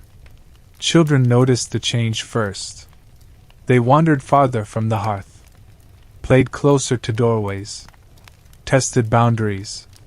Adults watched but did not interfere unless necessary. Learning the limits of warmth was part of growing up. And while that quietly carried on, elders observed patterns. Which walls stayed damp? Which roofs shed snow too slowly? These observations informed future adjustments. Nothing urgent. Just notes held in memory. Let's drift toward the idea of waste, because winter sharpened intolerance for it. Waste of food. Waste of fuel. Waste of effort. Even in warming days, these habits remained. Excess felt uncomfortable. It carried memory of cold. People reused everything. Old clothing became patches. Patches became stuffing. Stuffing became floor insulation. Ash became floor treatment. Nothing ended its usefulness cleanly. It simply changed form. This approach extended beyond materials. Time was reused. Stories retold. Skills reinforced. Knowledge circulated repeatedly. Novelty was unnecessary. Familiarity saved effort. Let's drift towards sound, because winter quiet lingered even as days grew brighter. Voices stayed low. Movements remained measured. No one rushed to fill space with noise. Silence had become comfortable. Music existed, but softly. Simple instruments. Familiar tunes. Played near the hearth. Not for performance. For continuity. Sound filled space without demanding attention. And while that quietly carried on, the village began preparing mentally for expansion. Work would soon pull people apart again. Fields would separate households. Shared warmth would give way to individual labor. This transition was not celebrated. It was accepted. Winter togetherness was efficient but limiting. Summer independence was productive but tiring. Both had their place. Let's drift toward clothing again, because habits around it persisted. Layers were reduced slowly. Cloaks remained close at hand. No one trusted bare skin near wind. Winter memory lingered in fabric. Wool garments were stored carefully. Cleaned when possible. Repaired even when no longer urgent. Winter would return. Preparation never fully stopped. Children learned this through repetition. They watched adults store rather than discard. Repair rather than replace. These lessons were not explained. They were absorbed. And while that quietly carried on, spring revealed the cost of winter. Bodies were thinner. Faces more lined. Energy returned slowly. This was expected. Recovery was gradual. Villagers did not rush to regain strength. Overexertion in early spring carried risks. Cold nights still lingered. Illness could return. Balance mattered. Let's drift toward gratitude, though it was rarely spoken. Survival itself implied gratitude. To the walls that held. To the fire that burned steadily. To the animals that endured. To each other. This gratitude did not manifest as celebration. It manifested as maintenance. Care was the expression of appreciation. Religion, belief, or ritual might frame this gratitude differently across regions. But the underlying sentiment was practical. What worked was respected. And while that quietly carried on, time moved forward again. Winters accumulated in memory. Each one informed the next. Patterns emerged. Expectations solidified. Villages that lasted learned from winters that nearly broke them. Adjustments were made. Not dramatically. Just enough. Let's drift toward the idea of invisibility one last time. The cleverness of Viking warmth was invisible because it blended into daily life. It did not announce itself. It did not require admiration. It lived in choices that felt obvious. Close the door. Add a layer. Share the space. Wait patiently. These choices did not feel strategic. They felt normal. Modern observers often miss this because they search for innovation. They look for something to point to, something to label. What they find instead is restraint. And while that quietly carried on, centuries passed. Villages changed. People moved. But the logic remained. Cold demanded respect. Warmth demanded care. When winter returned, as it always did, the response was ready. Not because anyone planned for it consciously, but because the habits never left. That was the final quiet success of Viking warmth. It became part of how life was lived. Not a solution. Not a strategy. Just normal. And in a world where cold could kill without warning, normal was more than enough. Chapter 12. The cold that shaped everything else. Long after individual winters were forgotten, the cold continued to shape decisions in ways that no one consciously noticed anymore. Viking villages did not react to winter. They anticipated it without thinking. This anticipation was embedded so deeply into daily life that it became invisible, like breathing or blinking. People planned their years around absence. Absence of warmth. Absence of light. Absence of growth. Everything else filled the space around those expectations. Crops were planted with winter in mind. Animals were bred with winter in mind. Buildings were repaired with winter in mind. Even social relationships bent slightly toward what winter would eventually demand. And while that quietly carried on, life unfolded without urgency. Urgency belonged to those who underestimated the cold. Villages that survived did so by assuming winter would be worse than expected and preparing accordingly. If it wasn't, that was a quiet relief. If it was, they were ready enough. Let's drift toward the land itself, because it was part of the system. Earth was not just ground to walk on. It was insulation, storage, and shelter. Homes were pressed into it. Food was buried within it. Heat was borrowed from it slowly, and returned just as slowly. Viking villages did not sit on the land. They leaned into it. Snow, too, was not simply endured. It was used. Packed against walls. Allowed to settle on roofs. Left undisturbed where it blocked wind. Snow was temporary insulation, and people treated it accordingly. Clearing snow too aggressively exposed homes to colder air.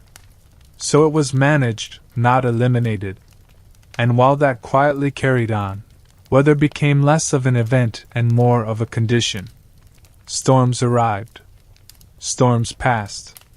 Wind howled. Roofs held. This predictability was not comforting, but it was grounding. It allowed people to respond calmly.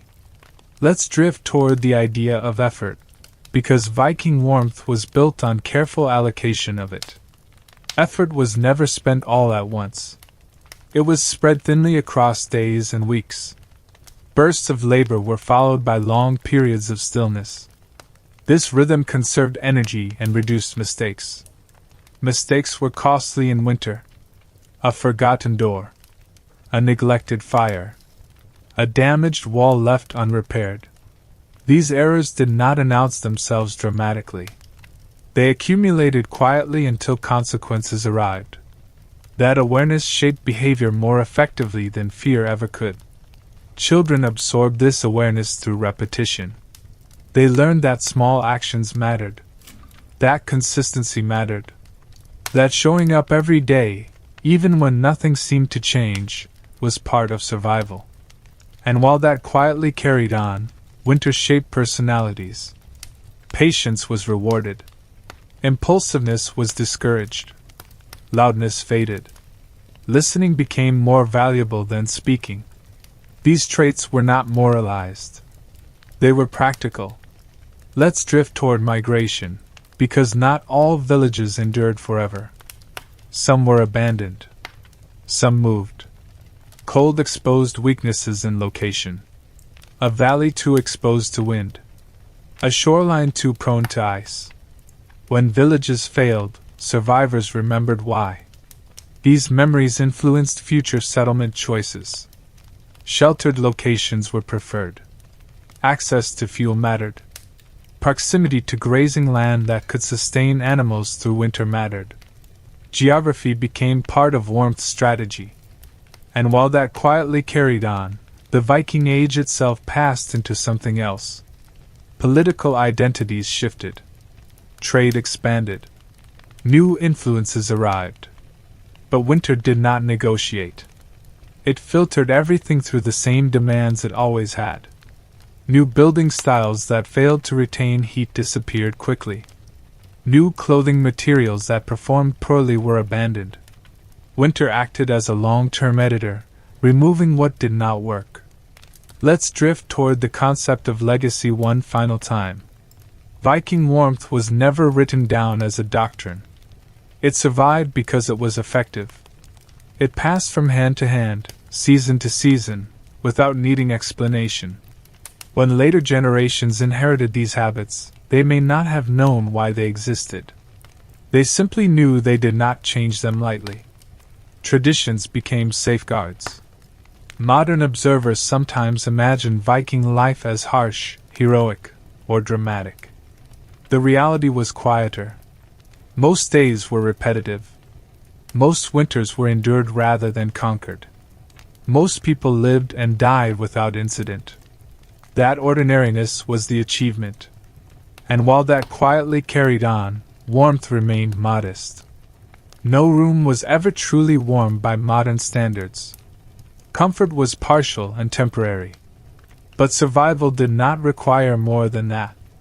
Let's drift toward the final thought, not as a conclusion, but as a settling.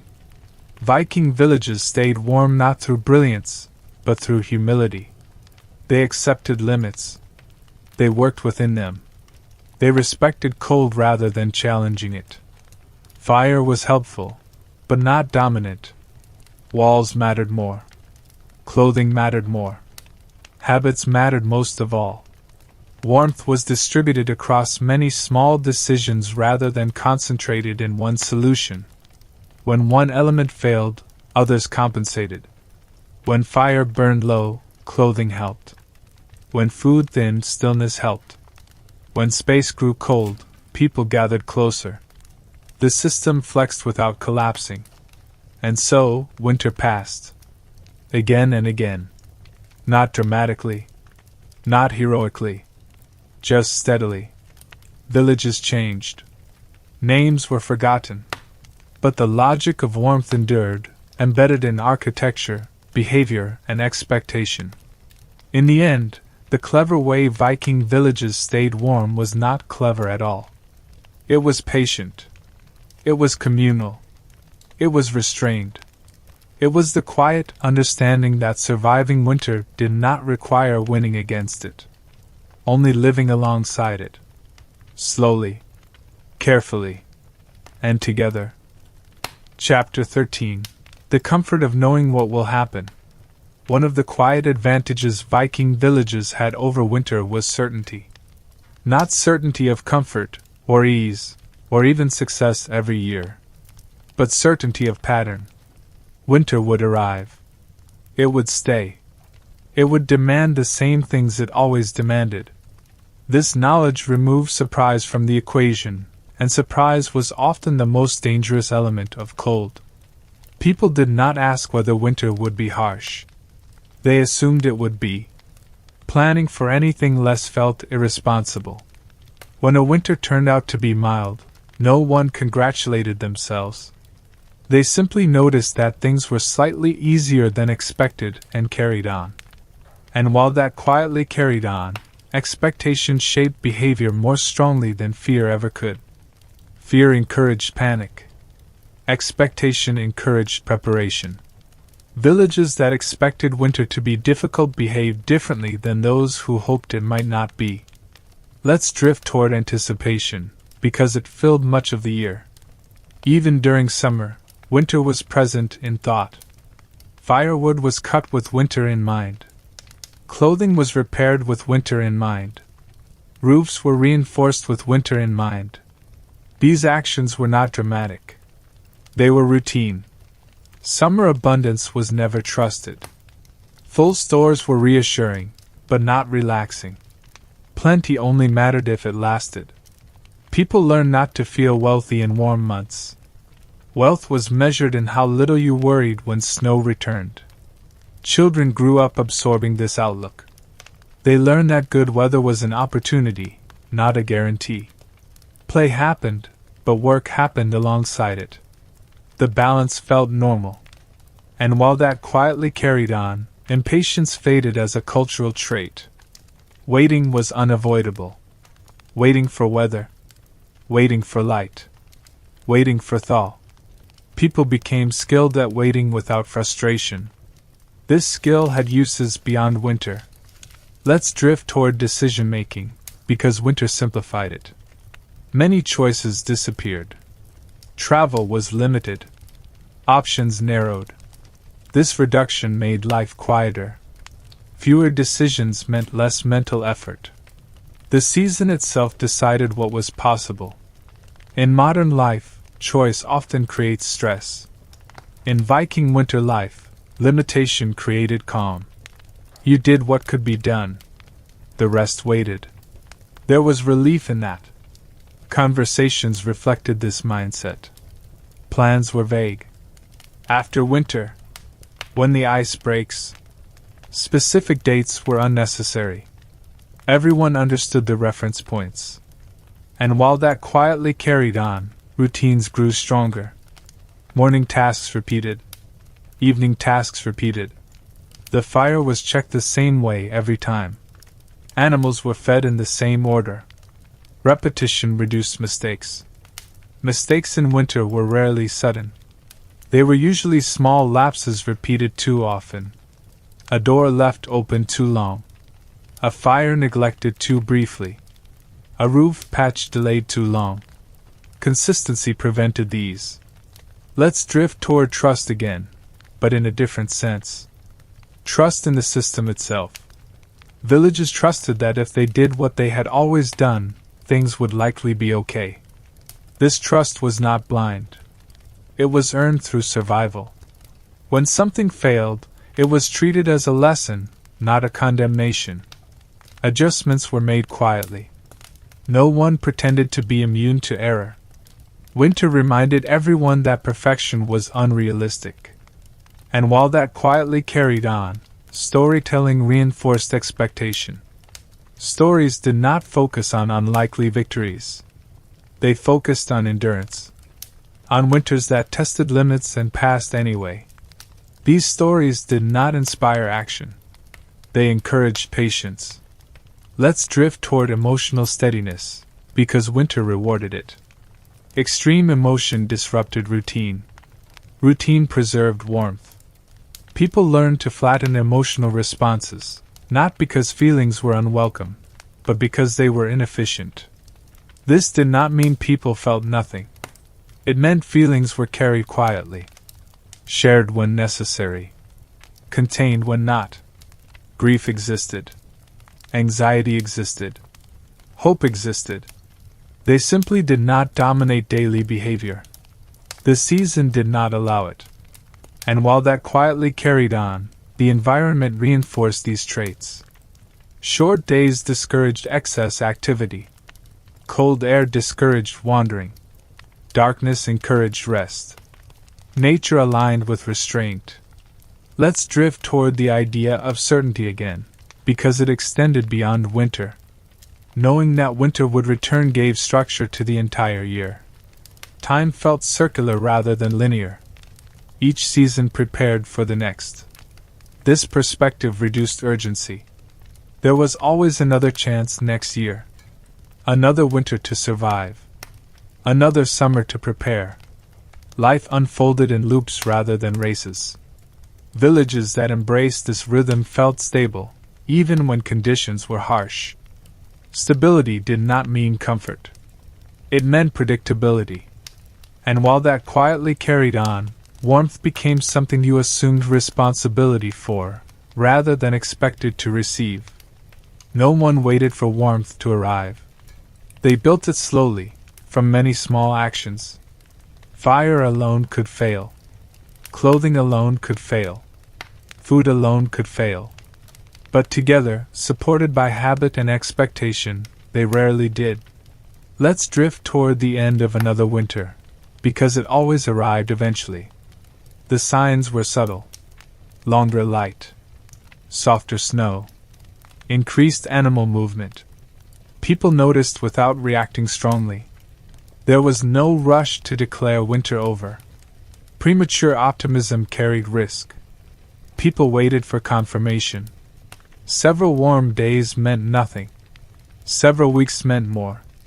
And while that quietly carried on, expectation adjusted again. Attention shifted gradually outward. Tools were prepared. Plans resurfaced. Winter loosened its grip without needing acknowledgement. What mattered most was not that winter ended, but that it behaved as expected. Predictability itself was comforting. In the end, Viking villages stayed warm because they knew exactly what kind of cold they were facing. They did not imagine winter as an adversary to be defeated. They imagined it as a condition to be accommodated. That accommodation was built into every aspect of life. Into houses. Into clothing. Into food. Into relationships. Into time itself. And because of that, winter never felt chaotic. It felt heavy. Long, demanding. But not surprising. Certainty removed fear. Routine removed panic. Expectation removed urgency. Warmth, then, was not just physical. It was psychological. Knowing what would happen allowed people to remain calm while it happened. And in a world where cold punished confusion more than ignorance, that calm was one of the most effective insulations Viking villages ever had. Chapter 14: Warmth as a Shared Responsibility. By the time winter truly settled in, no one in a Viking village believed warmth belonged to any single person.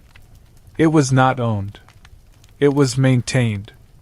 And maintenance required cooperation so ordinary that it rarely drew attention. Houses were warm enough not because someone built a perfect structure once, but because many people kept it functional every day. Walls were checked. Roofs were adjusted. Gaps were noticed and quietly filled. This work did not belong to specialists. Everyone understood it. And while that quietly carried on, responsibility blurred. There was no strict division between whose task affected warmth and whose did not. A child fetching turf. An elder reminding someone to close a door properly. A visitor adjusting their cloak before entering. Each action mattered. Let's drift toward shared spaces, because warmth was rarely private. Most heat existed where people gathered. Longhouses were designed around collective presence. Bodies added heat. Conversation added stillness. Movement slowed naturally when people were close together. Privacy was secondary to survival. This was not resented. It was expected. Solitude existed, but it was brief and intentional. Extended isolation in winter was impractical and, frankly, inefficient. And while that quietly carried on, warmth shaped social behavior. People learned to sit rather than stand, to stay rather than wander, to speak when necessary and listen when not. Heat lingered where movement was minimal. This affected social hierarchies too. The most important person in the room was often the one who disrupted the system the least. Loudness wasted energy. Restlessness let heat escape. Calm preserved warmth. Let's drift toward hospitality, because it had thermal implications. Guests were welcomed, but not extravagantly. Feeding and warming extra people required resources. Hospitality existed within limits. Guests were expected to adapt quickly. Learn where to sit. Learn how to dress indoors. Learn when to speak. The goal was integration, not entertainment. And while that quietly carried on, community norms enforced warmth indirectly.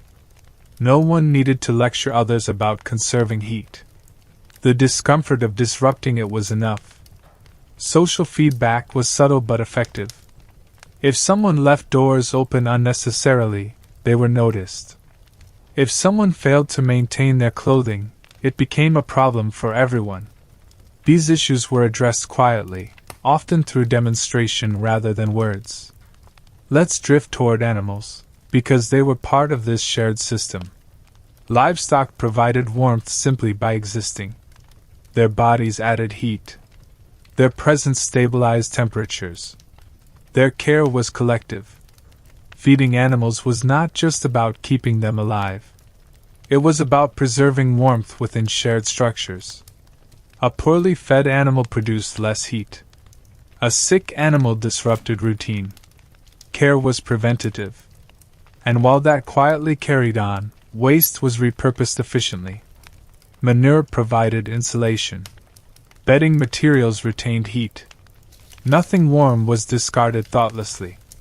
This mindset extended to tools and clothing. Items were shared when necessary. Borrowed carefully. Returned promptly. Damage was addressed immediately. Delay increased risk. Let's drift toward the rhythm of shared labor, because it followed winter's pace. Work was distributed to prevent exhaustion. No one was pushed beyond what they could sustain. Burnout in winter was dangerous. People watched each other for signs of strain. Not dramatically. Casually. Someone slowing down slightly. Someone sleeping longer. Adjustments were made without discussion. And while that quietly carried on, resilience emerged not from strength but from moderation.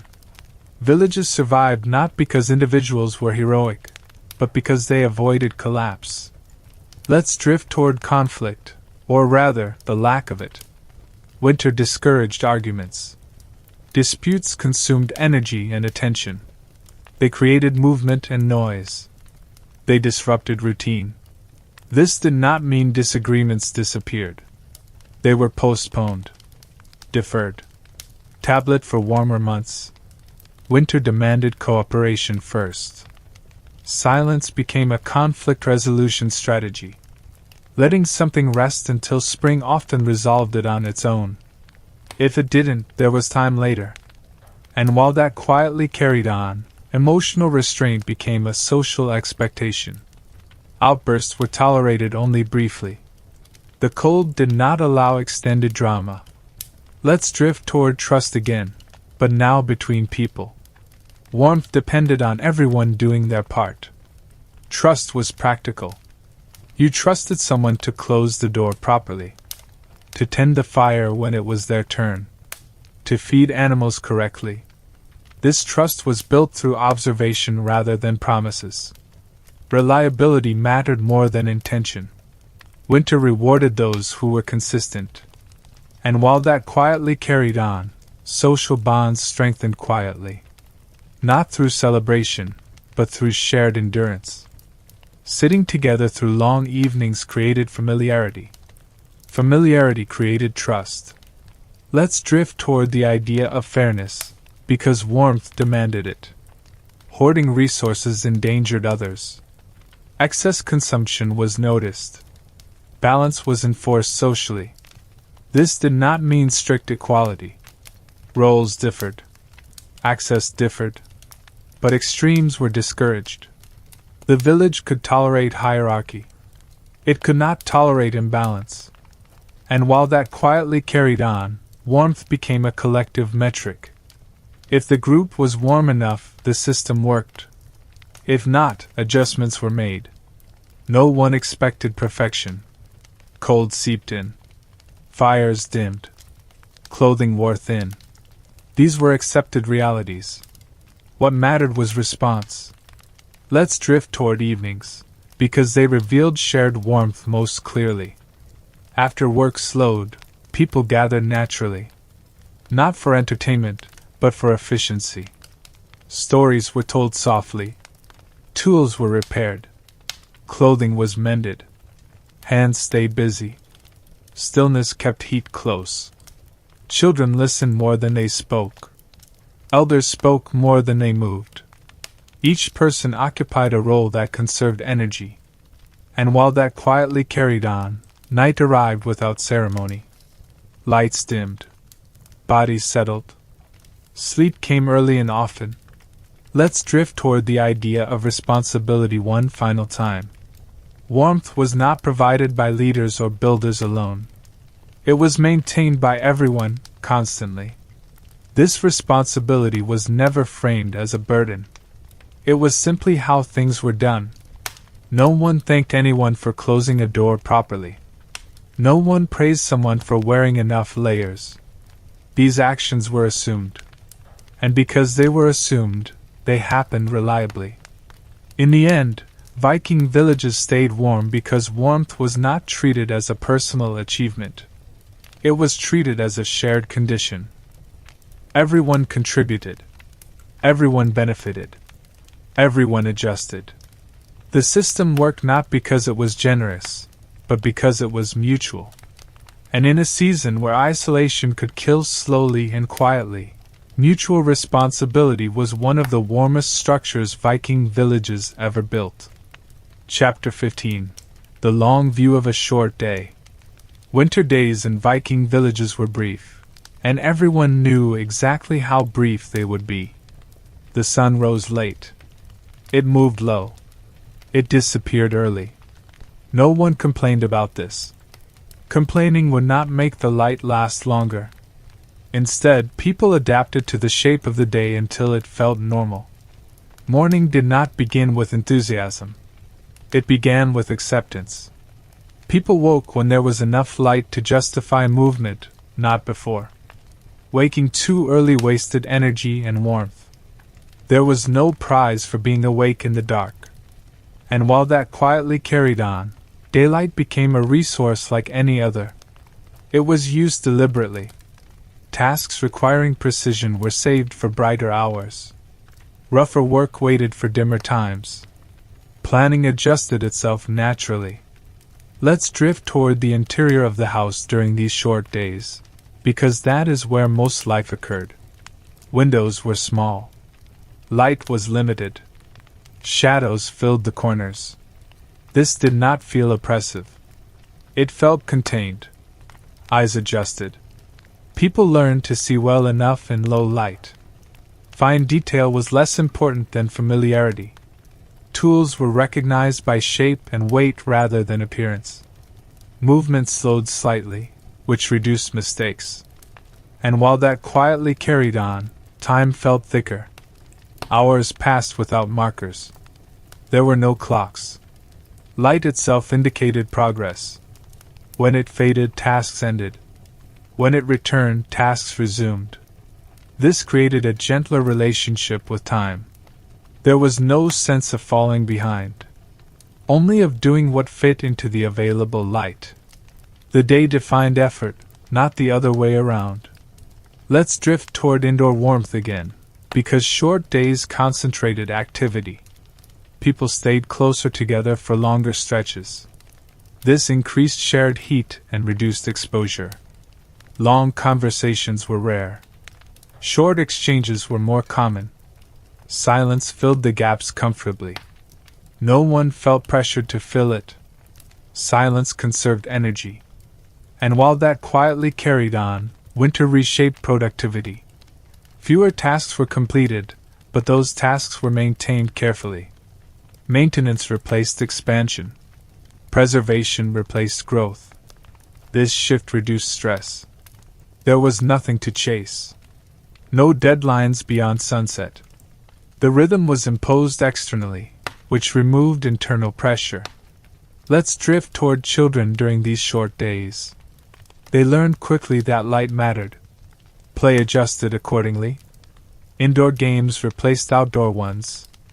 Energy was released in smaller bursts. Children were encouraged to sit close, to listen, to watch.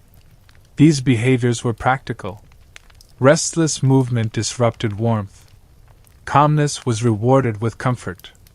And while that quietly carried on, education happened incidentally. Skills were learned by observation. Stories were absorbed slowly. Knowledge passed without formal instruction. Let's drift toward older members of the household, because short days favored them. Experience mattered more than speed. Judgment mattered more than strength. Elders contributed by remembering patterns. They knew how long light would last, when to stop working, when to prepare for night. Their presence stabilized decisions. And while that quietly carried on, respect flowed naturally. Not because of age alone, but because winter demonstrated value clearly. Those who helped the group endure were listened to. Let's drift toward evenings, because they arrived quickly. There was no long twilight. Light faded decisively. The transition from day to night was accepted without resistance. Evening tasks were predictable. Fires were checked. Doors were secured. Animals were settled. Food was shared. Nothing rushed. Nothing delayed unnecessarily. And while that quietly carried on, darkness became familiar. Fear did not dominate it. Darkness simply meant stillness. People learned to sleep more in winter. Not all at once, but in stretches. Rest conserved energy. Dreams filled time that could not be used productively. Let's drift toward mental adjustment, because short days affected mood. Without language for seasonal sadness, people still felt its presence. They responded by narrowing focus. Attention moved inward. Small comforts mattered more.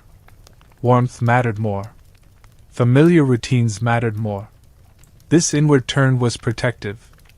And while that quietly carried on, expectations lowered. No one expected joy from winter days. Contentment was enough. Stability was enough.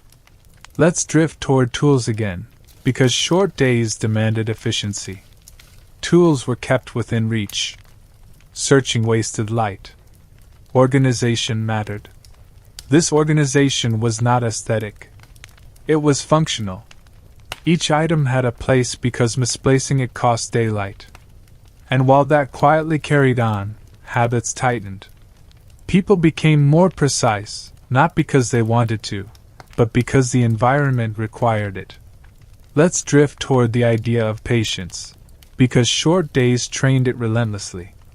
Tasks that could not be finished in daylight waited. Waiting was unavoidable. This patience carried into other areas of life. Disagreements waited. Plans waited. Decisions waited. Winter did not reward haste. And while that quietly carried on, impatience felt unnatural. There was nowhere to rush to. Darkness arrived regardless. Let's drift toward memory, because winter days blurred together. Without strong variation, days became similar. This similarity was not boredom. It was continuity. People remembered winters as seasons, not as sequences of days. The lack of distinction reduced mental clutter. And while that quietly carried on, endurance became less noticeable. Surviving winter did not feel like an achievement while it was happening. It felt like routine. Let's drift toward the return of light, because even in winter's depth, people knew it would happen. The knowledge mattered more than the speed. The first signs were subtle. A slightly longer glow. A hint of brightness where darkness had been. People noticed quietly. There was no celebration yet.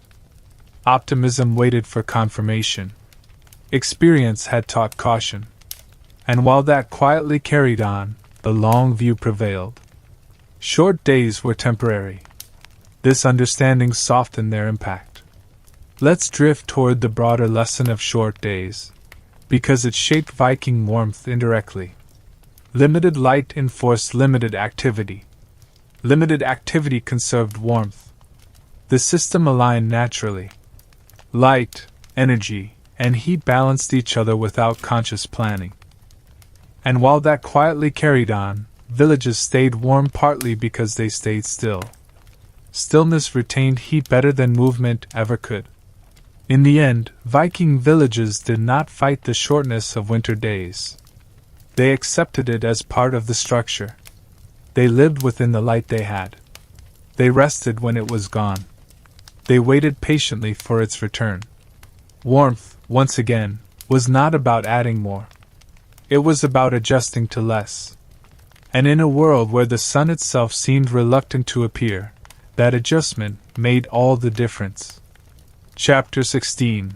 The Quiet Economics of Staying Warm. Warmth in Viking villages was never free. It was not purchased with coins or negotiated through markets in the modern sense, but it was still accounted for carefully. Every source of warmth had a cost, and every cost was understood, even if no one ever wrote it down. Firewood took time to cut. Turf took effort to dig. Clothing took labor to make and repair. Food that supported body heat had to be grown, stored, and rationed. None of this was abstract. It was felt in sore hands, tired backs, and shortened daylight. And while that quietly carried on, people developed an instinctive sense of value. They knew what was expensive in effort, even if it cost nothing in trade. They knew what was wasteful. They knew what was worth preserving. Let's drift toward firewood first, because it is the most obvious currency of warmth. Firewood was not burned casually. It was measured by eye and memory. People remembered how fast stacks disappeared in previous winters. They adjusted accordingly. Burning too much would early felt irresponsible. Burning too little risked dampness and discomfort. The balance was delicate and familiar. And while that quietly carried on, fires were kept modest. Not roaring. Not dramatic. Just enough to dry air, warm hands, and heat food. Flames were not entertainment. They were tools. Let's drift toward turf and earth, because they were investments with long returns. A well-built turf wall paid dividends for decades. It did not need daily replenishment. It simply existed, quietly reducing loss. Building such walls took time in warmer months. It took planning. It took cooperation. But once in place, it saved labor every winter that followed. This made construction choices important. Cutting corners early meant paying more later. Villages learned this lesson repeatedly. And while that quietly carried on, building styles became conservative. Experimentation happened slowly. Risk was minimized. Proven designs were reused because they worked. Let's drift toward clothing, because it functioned as mobile warmth. Clothing absorbed enormous amounts of labor. Wool had to be processed. Hides had to be prepared. Sewing took hours of light and concentration. Clothing was not replaced casually. It was repaired repeatedly. Patches layered on patches. Seams reinforced. Wear was accepted as long as function remained. And while that quietly carried on, fashion barely existed. Practicality dominated. A good garment was one that lasted. People noticed who maintained their clothing well. Not out of judgment, but out of concern. Poor clothing management could become a shared problem if someone fell ill or weakened. Let's drift toward food, because warmth depended on it indirectly. A well-fed body stayed warmer. Starvation and cold reinforced each other. Food economics were harsh but predictable. Stored food was counted mentally. Meals were planned with winter length in mind. Overeating early was dangerous. This created a culture of restrained eating. Fullness was temporary. Moderation was permanent. And while that quietly carried on, hunger became familiar but not panicked. People expected it in small doses. It was managed, not feared. Let's drift toward labor allocation, because warmth depended on it. Labor was finite. Overworking early led to exhaustion later. Exhaustion increased mistakes. Mistakes cost warmth. Villages spread work across seasons. Heavy labor happened when light and warmth were abundant. Winter labor focused on maintenance and survival. This seasonal distribution prevented collapse. It was not efficient by modern standards, but it was sustainable. And while that quietly carried on, people learned to stop before they were completely tired. Rest was not laziness. It was preparation. Let's drift toward sharing again, because economic survival required it. Tools were shared. Skills were shared. Knowledge was shared. A single person rarely possessed everything needed to stay warm. One might know how to repair a wall, another how to mend clothing, another how to ration food wisely. This interdependence reduced risk. If one person struggled, others compensated. And while that quietly carried on, social value was tied to usefulness. Those who contributed reliably were protected. Those who could not were still supported, but their needs were anticipated. Let's drift toward waste, because it was treated seriously. Waste was warmth escaping permanently. Scraps were reused. Broken tools were repurposed. Old clothing became insulation. Ash was saved. Nothing warm was discarded without consideration. This mindset extended beyond materials. Time was not wasted either. Light was used fully. Energy was conserved. And while that quietly carried on, efficiency became habitual. People did not optimize consciously. They simply avoided obvious loss. Let's drift toward trade, because it influenced warmth indirectly. Trade brought materials that performed better. Metal tools that cut wood more efficiently. Wool that held heat better. But trade also introduced dependency. Villages balanced this carefully. They valued outside goods but did not rely on them exclusively. Self-sufficiency remained central. External resources supplemented, not replaced, local systems. And while that quietly carried on, economic caution prevailed.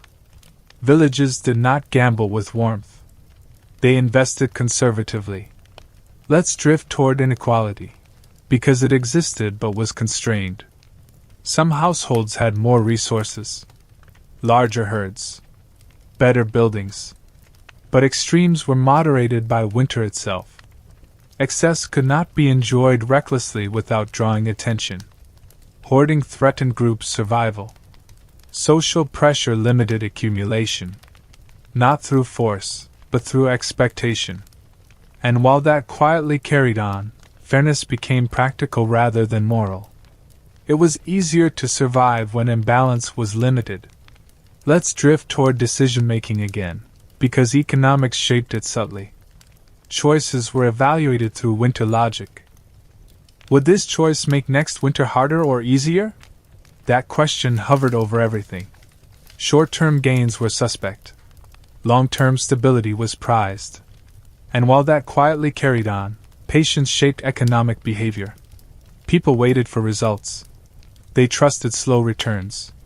Let's drift toward the idea of wealth one last time. Wealth was not abundance.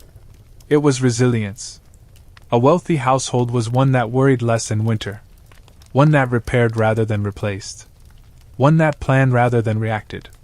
This definition of wealth aligned perfectly with warmth.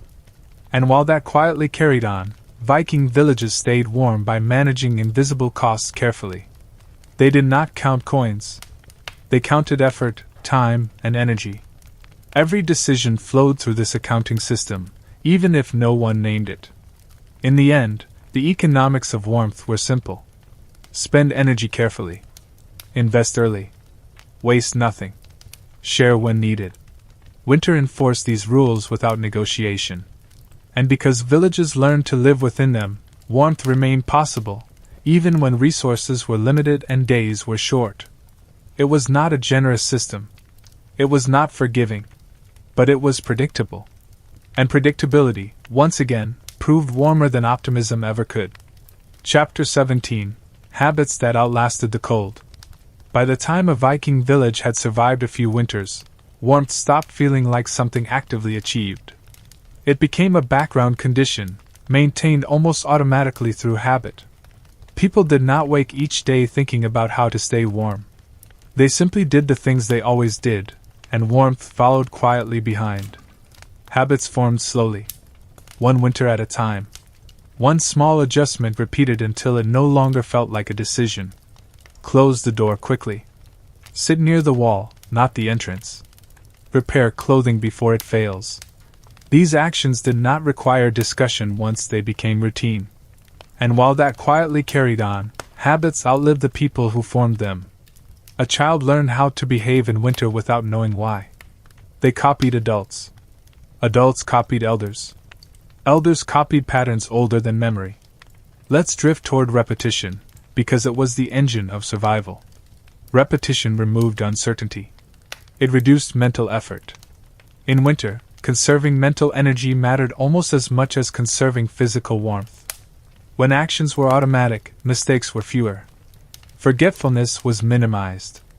This reliability mattered more than innovation. And while that quietly carried on, habits became invisible infrastructure. You could not see them, but you could feel their effects. A village with strong habits felt calmer, quieter, more stable. Let's drift toward daily sequences, because they structured warmth indirectly. Mornings followed the same order. Fires checked. Animals tended. Food prepared. Evenings mirrored mornings in reverse. These sequences were rarely interrupted. When they were, discomfort followed. Cold air lingered. Tools went missing. Food was delayed. The system reminded people why the sequence existed. And while that quietly carried on, people learned to trust routine more than impulse. Impulse felt dangerous in winter. Routine felt safe. This trust extended to seasonal habits too. Preparing for winter began early. Ending winter cautiously took time. The transitions were slow by design. Let's drift toward the idea of teaching, because habits were taught without instruction. No one sat a child down to explain thermal efficiency. Children learned by being cold once, and not wanting to repeat it. They learned that sitting still kept them warmer. That layering worked. That dampness mattered. These lessons were absorbed physically before they were understood mentally. And while that quietly carried on, children became competent early. Not because they were pushed, but because competence made life more comfortable. Let's drift toward mistakes again, because habits reduced their impact. When someone forgot a task, someone else noticed. Not out of suspicion, but because habits made absence visible. If a door stayed open longer than usual, it stood out. If a fire was neglected, the room felt different. These sensory cues allowed quick correction. And while that quietly carried on, accountability remained gentle. Corrections were subtle. A look. A movement. Rarely a word. This gentleness mattered. Harsh correction disrupted cooperation. Winter rewarded calm adjustment. Let's drift toward memory, because habits replaced the need for detailed recollection. People did not remember how every winter went. They remembered what to do. This freed mental space. Anxiety lessened when you did not have to recall outcomes. You simply followed the pattern. And while that quietly carried on, winter felt less threatening. Familiarity softened it. Let's drift toward cultural persistence, because habits survived changes in leadership, belief, and technology. New tools appeared. New materials arrived. But habits filtered them. If something fit the pattern, it stayed. If it disrupted it, it disappeared quietly. This conservatism was not resistance to change. It was selective acceptance. Only changes that improved warmth and stability endured. And while that quietly carried on, villages evolved without losing coherence. The system bent slowly, never sharply. Let's drift toward the emotional impact of habit, because it provided comfort beyond warmth. Knowing what to do reduced fear. Knowing others would do their part reduced anxiety. Habits created predictability in a world that offered little of it. Weather changed. Illness arrived. Resources fluctuated. Habits remained. And while that quietly carried on, people trusted the day to unfold as expected. This trust was calming. Let's drift towards storytelling again, because habits shaped narratives. Stories focused less on individual brilliance and more on doing things properly. Heroes were rarely innovators. They were reliable. They endured. They followed the old ways when panic tempted deviation. These stories reinforced habits rather than challenging them. And while that quietly carried on, identity formed around consistency. Being a good member of the village meant doing small things correctly every day. Let's drift toward the passage of time, because habits blurred it. Days looked similar. Winters blended together. This sameness was not dull. It was stabilizing. People did not measure life in dramatic moments. They measured it in continuity. Another winter survived. Another season completed. And while that quietly carried on, endurance felt ordinary. Let's drift toward the end of winter again, because habits softened transitions. When light returned, habits loosened gradually. Doors stayed open longer. Movement increased. No one rushed to abandon winter routines. Sudden change carried risk. Habits adjusted slowly, like clothing layers being removed one at a time. And while that quietly carried on, warmth remained manageable. Let's drift toward legacy one more time. The cleverness of Viking warmth did not lie in invention. It lay in repetition. Habits turn knowledge into instinct. Instinct turns survival into routine. Long after specific techniques were forgotten, the habits remained embedded in behavior, architecture, and expectation. And while that quietly carried on, villages stayed warm without needing to understand why. In the end, the cold shaped habits, and habits shaped life. The two became inseparable. Winter was no longer something to prepare for consciously. It was simply part of how people lived. And that, perhaps, was the deepest insulation Viking villages ever developed. Not walls. Not fire. Not clothing. But the quiet power of doing the same small, sensible things, over and over, until cold itself lost its urgency. Chapter 18.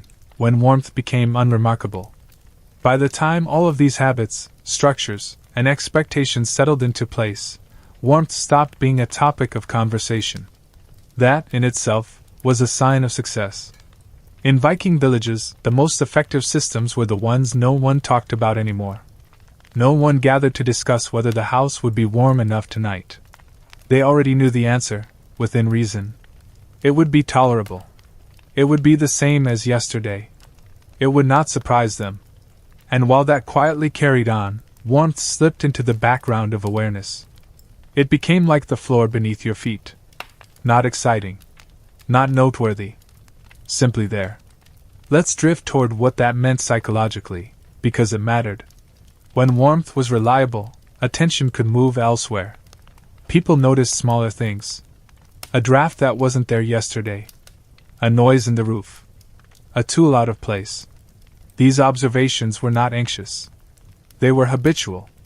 Familiarity with comfort made disruption easier to detect. And while that quietly carried on, winter lost its power to dominate thought. It was still present. Still cold. Still demanding. But it no longer occupied the center of attention. Let's drift toward evenings again, because that is where unremarkable warmth showed itself most clearly. People sat without constantly adjusting their position. They stopped checking the fire obsessively. They leaned back against walls without hesitation. This ease was subtle. It did not mean rooms were warm by modern standards. It meant they were predictably cold in ways people had adapted to. And while that quietly carried on, comfort became relative. Expectations aligned with reality.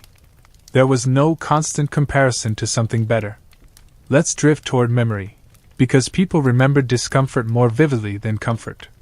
A particularly harsh winter lingered in stories. A winter that behaved as expected did not. This selective memory reinforced habits. When something went wrong, it stood out. When things worked, they faded into routine. And while that quietly carried on, improvement happened quietly. Adjustments were made without fanfare. A thicker wall here. A tighter door there. No one declared progress. Let's drift toward architecture again, because it embodied unremarkable warmth. Houses did not look impressive. They looked functional. Low. Heavy. Grounded. There were no unnecessary openings. No dramatic spaces. Everything existed for a reason, even if that reason was no longer consciously remembered.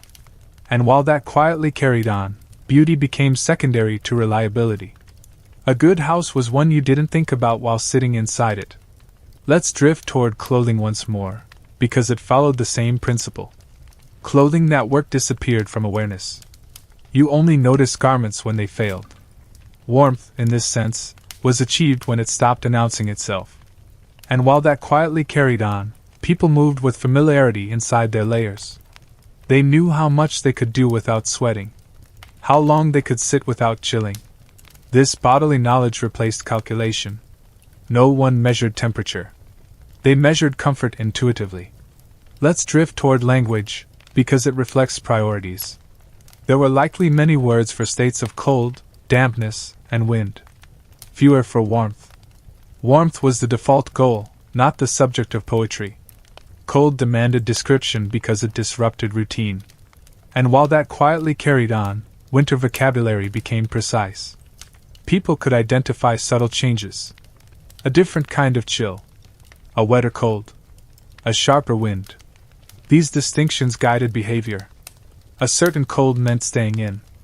Another meant adding layers. Language supported habit. Let's drift towards social life again, because unremarkable warmth supported it. People gathered not to seek warmth, but because warmth was already there. This changed the tone of interaction. Conversations unfolded slowly. Silence felt safe. There was no urgency to move closer to the fire. And while that quietly carried on, warmth supported patience. People could sit through long pauses without discomfort. Stillness became comfortable. Let's drift toward illness briefly, because warmth affected it indirectly. A consistently warm environment reduced stress on the body. People recovered more easily when not constantly fighting cold. Illness still existed. People still suffered. But predictable warmth removed one variable from an already difficult equation. And while that quietly carried on, care became calmer. Nursing someone through sickness did not require extraordinary measures. The environment already supported recovery as well as it could. Let's drift toward aging, because unremarkable warmth mattered most there. Older bodies tolerated cold less easily. A stable environment extended usefulness and comfort. Elders could remain active longer. They could sit, observe, advise. Their presence enriched the group.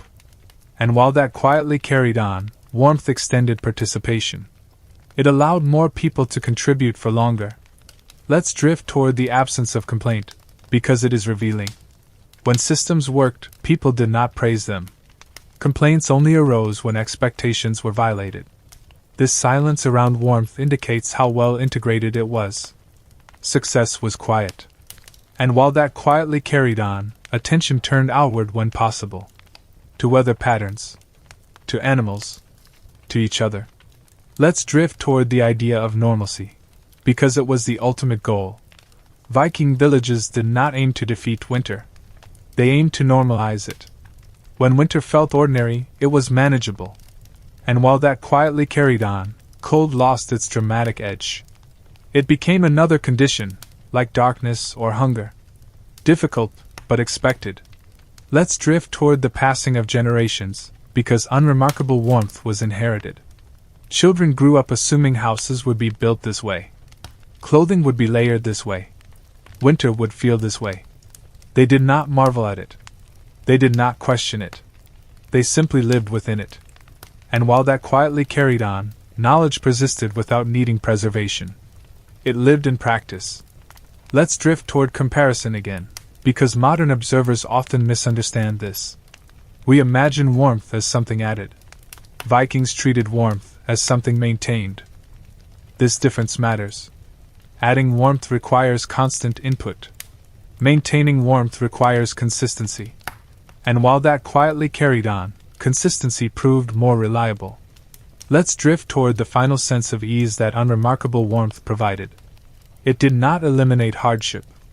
It reduced friction. Life remained difficult. Resources remained limited. Weather remained harsh. But the background condition was stable. And in that stability, people could live without constant vigilance. In the end, Viking villages stayed warm so well that warmth disappeared as a concern. It became part of the environment, like the walls themselves. Not noticed. Not praised. Not discussed. Just present.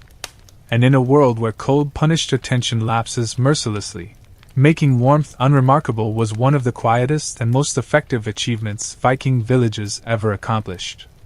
Chapter 19: The Winter That Never Really Ended. Even when winter loosened its grip, it never fully left the Viking mind. Snow melted. Ice broke. Days lengthened. But winter's logic remained in place, quietly informing decisions long after the cold had softened. In that sense, winter was not a season. It was a permanent reference point. People did not divide the year cleanly into cold and warm. They divided it into before winter, during winter, and preparing for the next one. Even in the height of summer, winter hovered in the background, patient and inevitable. And while that quietly carried on, warmth was managed year-round. Houses were inspected during warmer months not for comfort then, but for performance later. Roofs were repaired under clear skies because doing so in winter was inefficient and unpleasant. Let's drift towards summer labor, because it was shaped almost entirely by winter memory. Firewood was cut when hands could move easily. Turf was gathered when the ground was cooperative. Clothing was woven when fingers were nimble. None of this felt like urgency. It felt like habit extending itself across seasons. And while that quietly carried on, the contrast between seasons reinforced discipline. Summer's ease did not erase winter's lessons. People resisted complacency. They remembered how quickly warmth could vanish. Let's drift toward optimism, because it existed, but cautiously. A good summer raised hopes, but not expectations. Full stores were appreciated without celebration. Celebration implied surplus, and surplus implied risk. Quiet satisfaction replaced joy. Satisfaction did not demand expression. It simply settled in. And while that quietly carried on, planning remained conservative. No one assumed that next winter would be kind just because the last one was manageable. Let's drift toward memory again, because winter memory was selective but influential. The hardest winters left marks on behavior long after details faded. People remembered the feeling of cold more than the cause. This emotional memory shaped choices. A certain thickness of wall felt safer. A certain amount of stored food felt necessary. These thresholds were rarely questioned.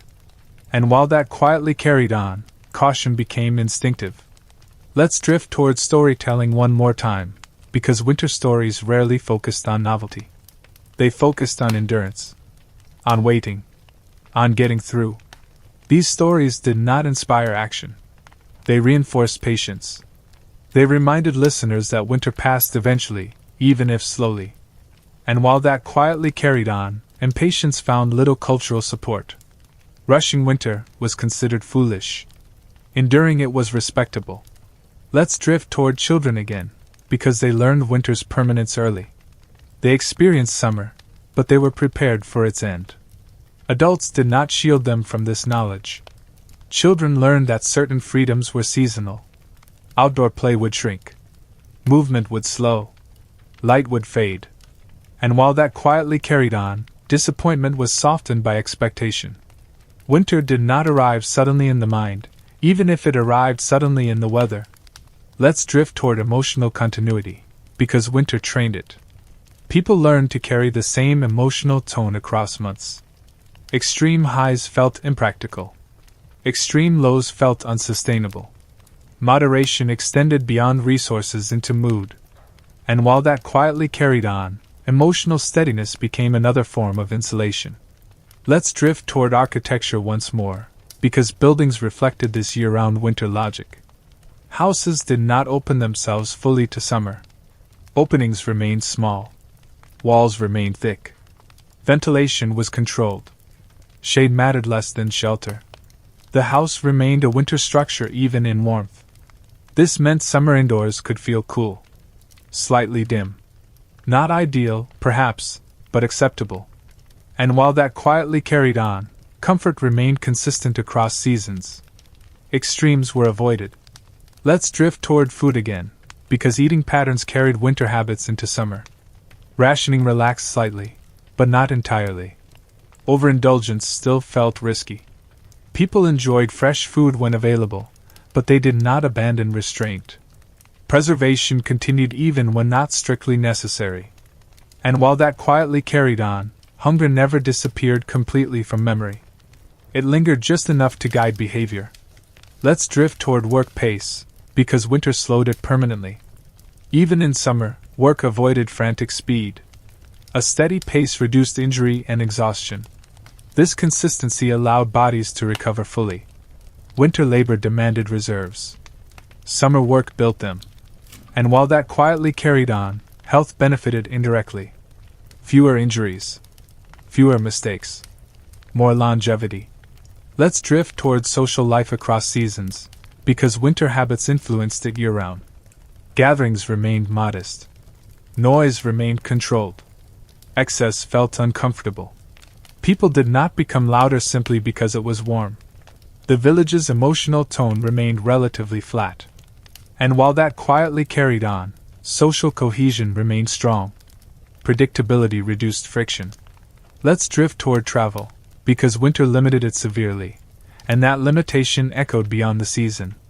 People planned journeys carefully, even in good weather. Distance felt heavier to those accustomed to winter isolation. Home felt central. Movement felt deliberate. And while that quietly carried on, villages remained inward-facing. External connections existed, but they were not constant. Let's drift toward trade again, because winter logic influenced it too. Trade was scheduled around seasons, but expectations remained conservative. Villages did not rely on trade to solve winter problems. They relied on it to supplement existing systems. And while that quietly carried on, independence remained valued. Let's drift toward the idea of time passing differently, because winter stretched perception. A single winter felt long. Many winters blended together. This dual perception shaped memory. People remembered life in phases rather than years. And while that quietly carried on, life felt slower but deeper. Let's drift toward the phrase, the winter that never really ended, because it captures this continuity. Winter's demands did not disappear with thaw. They receded slightly, but their influence remained. The cold taught lessons that did not expire. Efficiency, moderation, patience, cooperation. And while that quietly carried on, warmth strategies remained relevant year-round. Let's drift toward modern misunderstanding again. We imagine seasons as separate chapters. Viking villages experienced them as overlapping states. Winter bled into spring. Spring hesitated. Summer prepared for winter. Autumn tightened boundaries. And while that quietly carried on, life felt cyclical rather than linear. Let's drift toward the end of another year, because it always came. People noticed without marking it strongly. Time passed whether it was acknowledged or not. What mattered was readiness. And while that quietly carried on, readiness became permanent. In the end, Viking villages stayed warm not just during winter, but because winter shaped everything else. It never truly ended. It simply loosened, then returned. Again and again. And within that repetition, people learned not just how to endure cold, but how to live with its shadow always present. Quietly. Patiently. Without expecting it to change.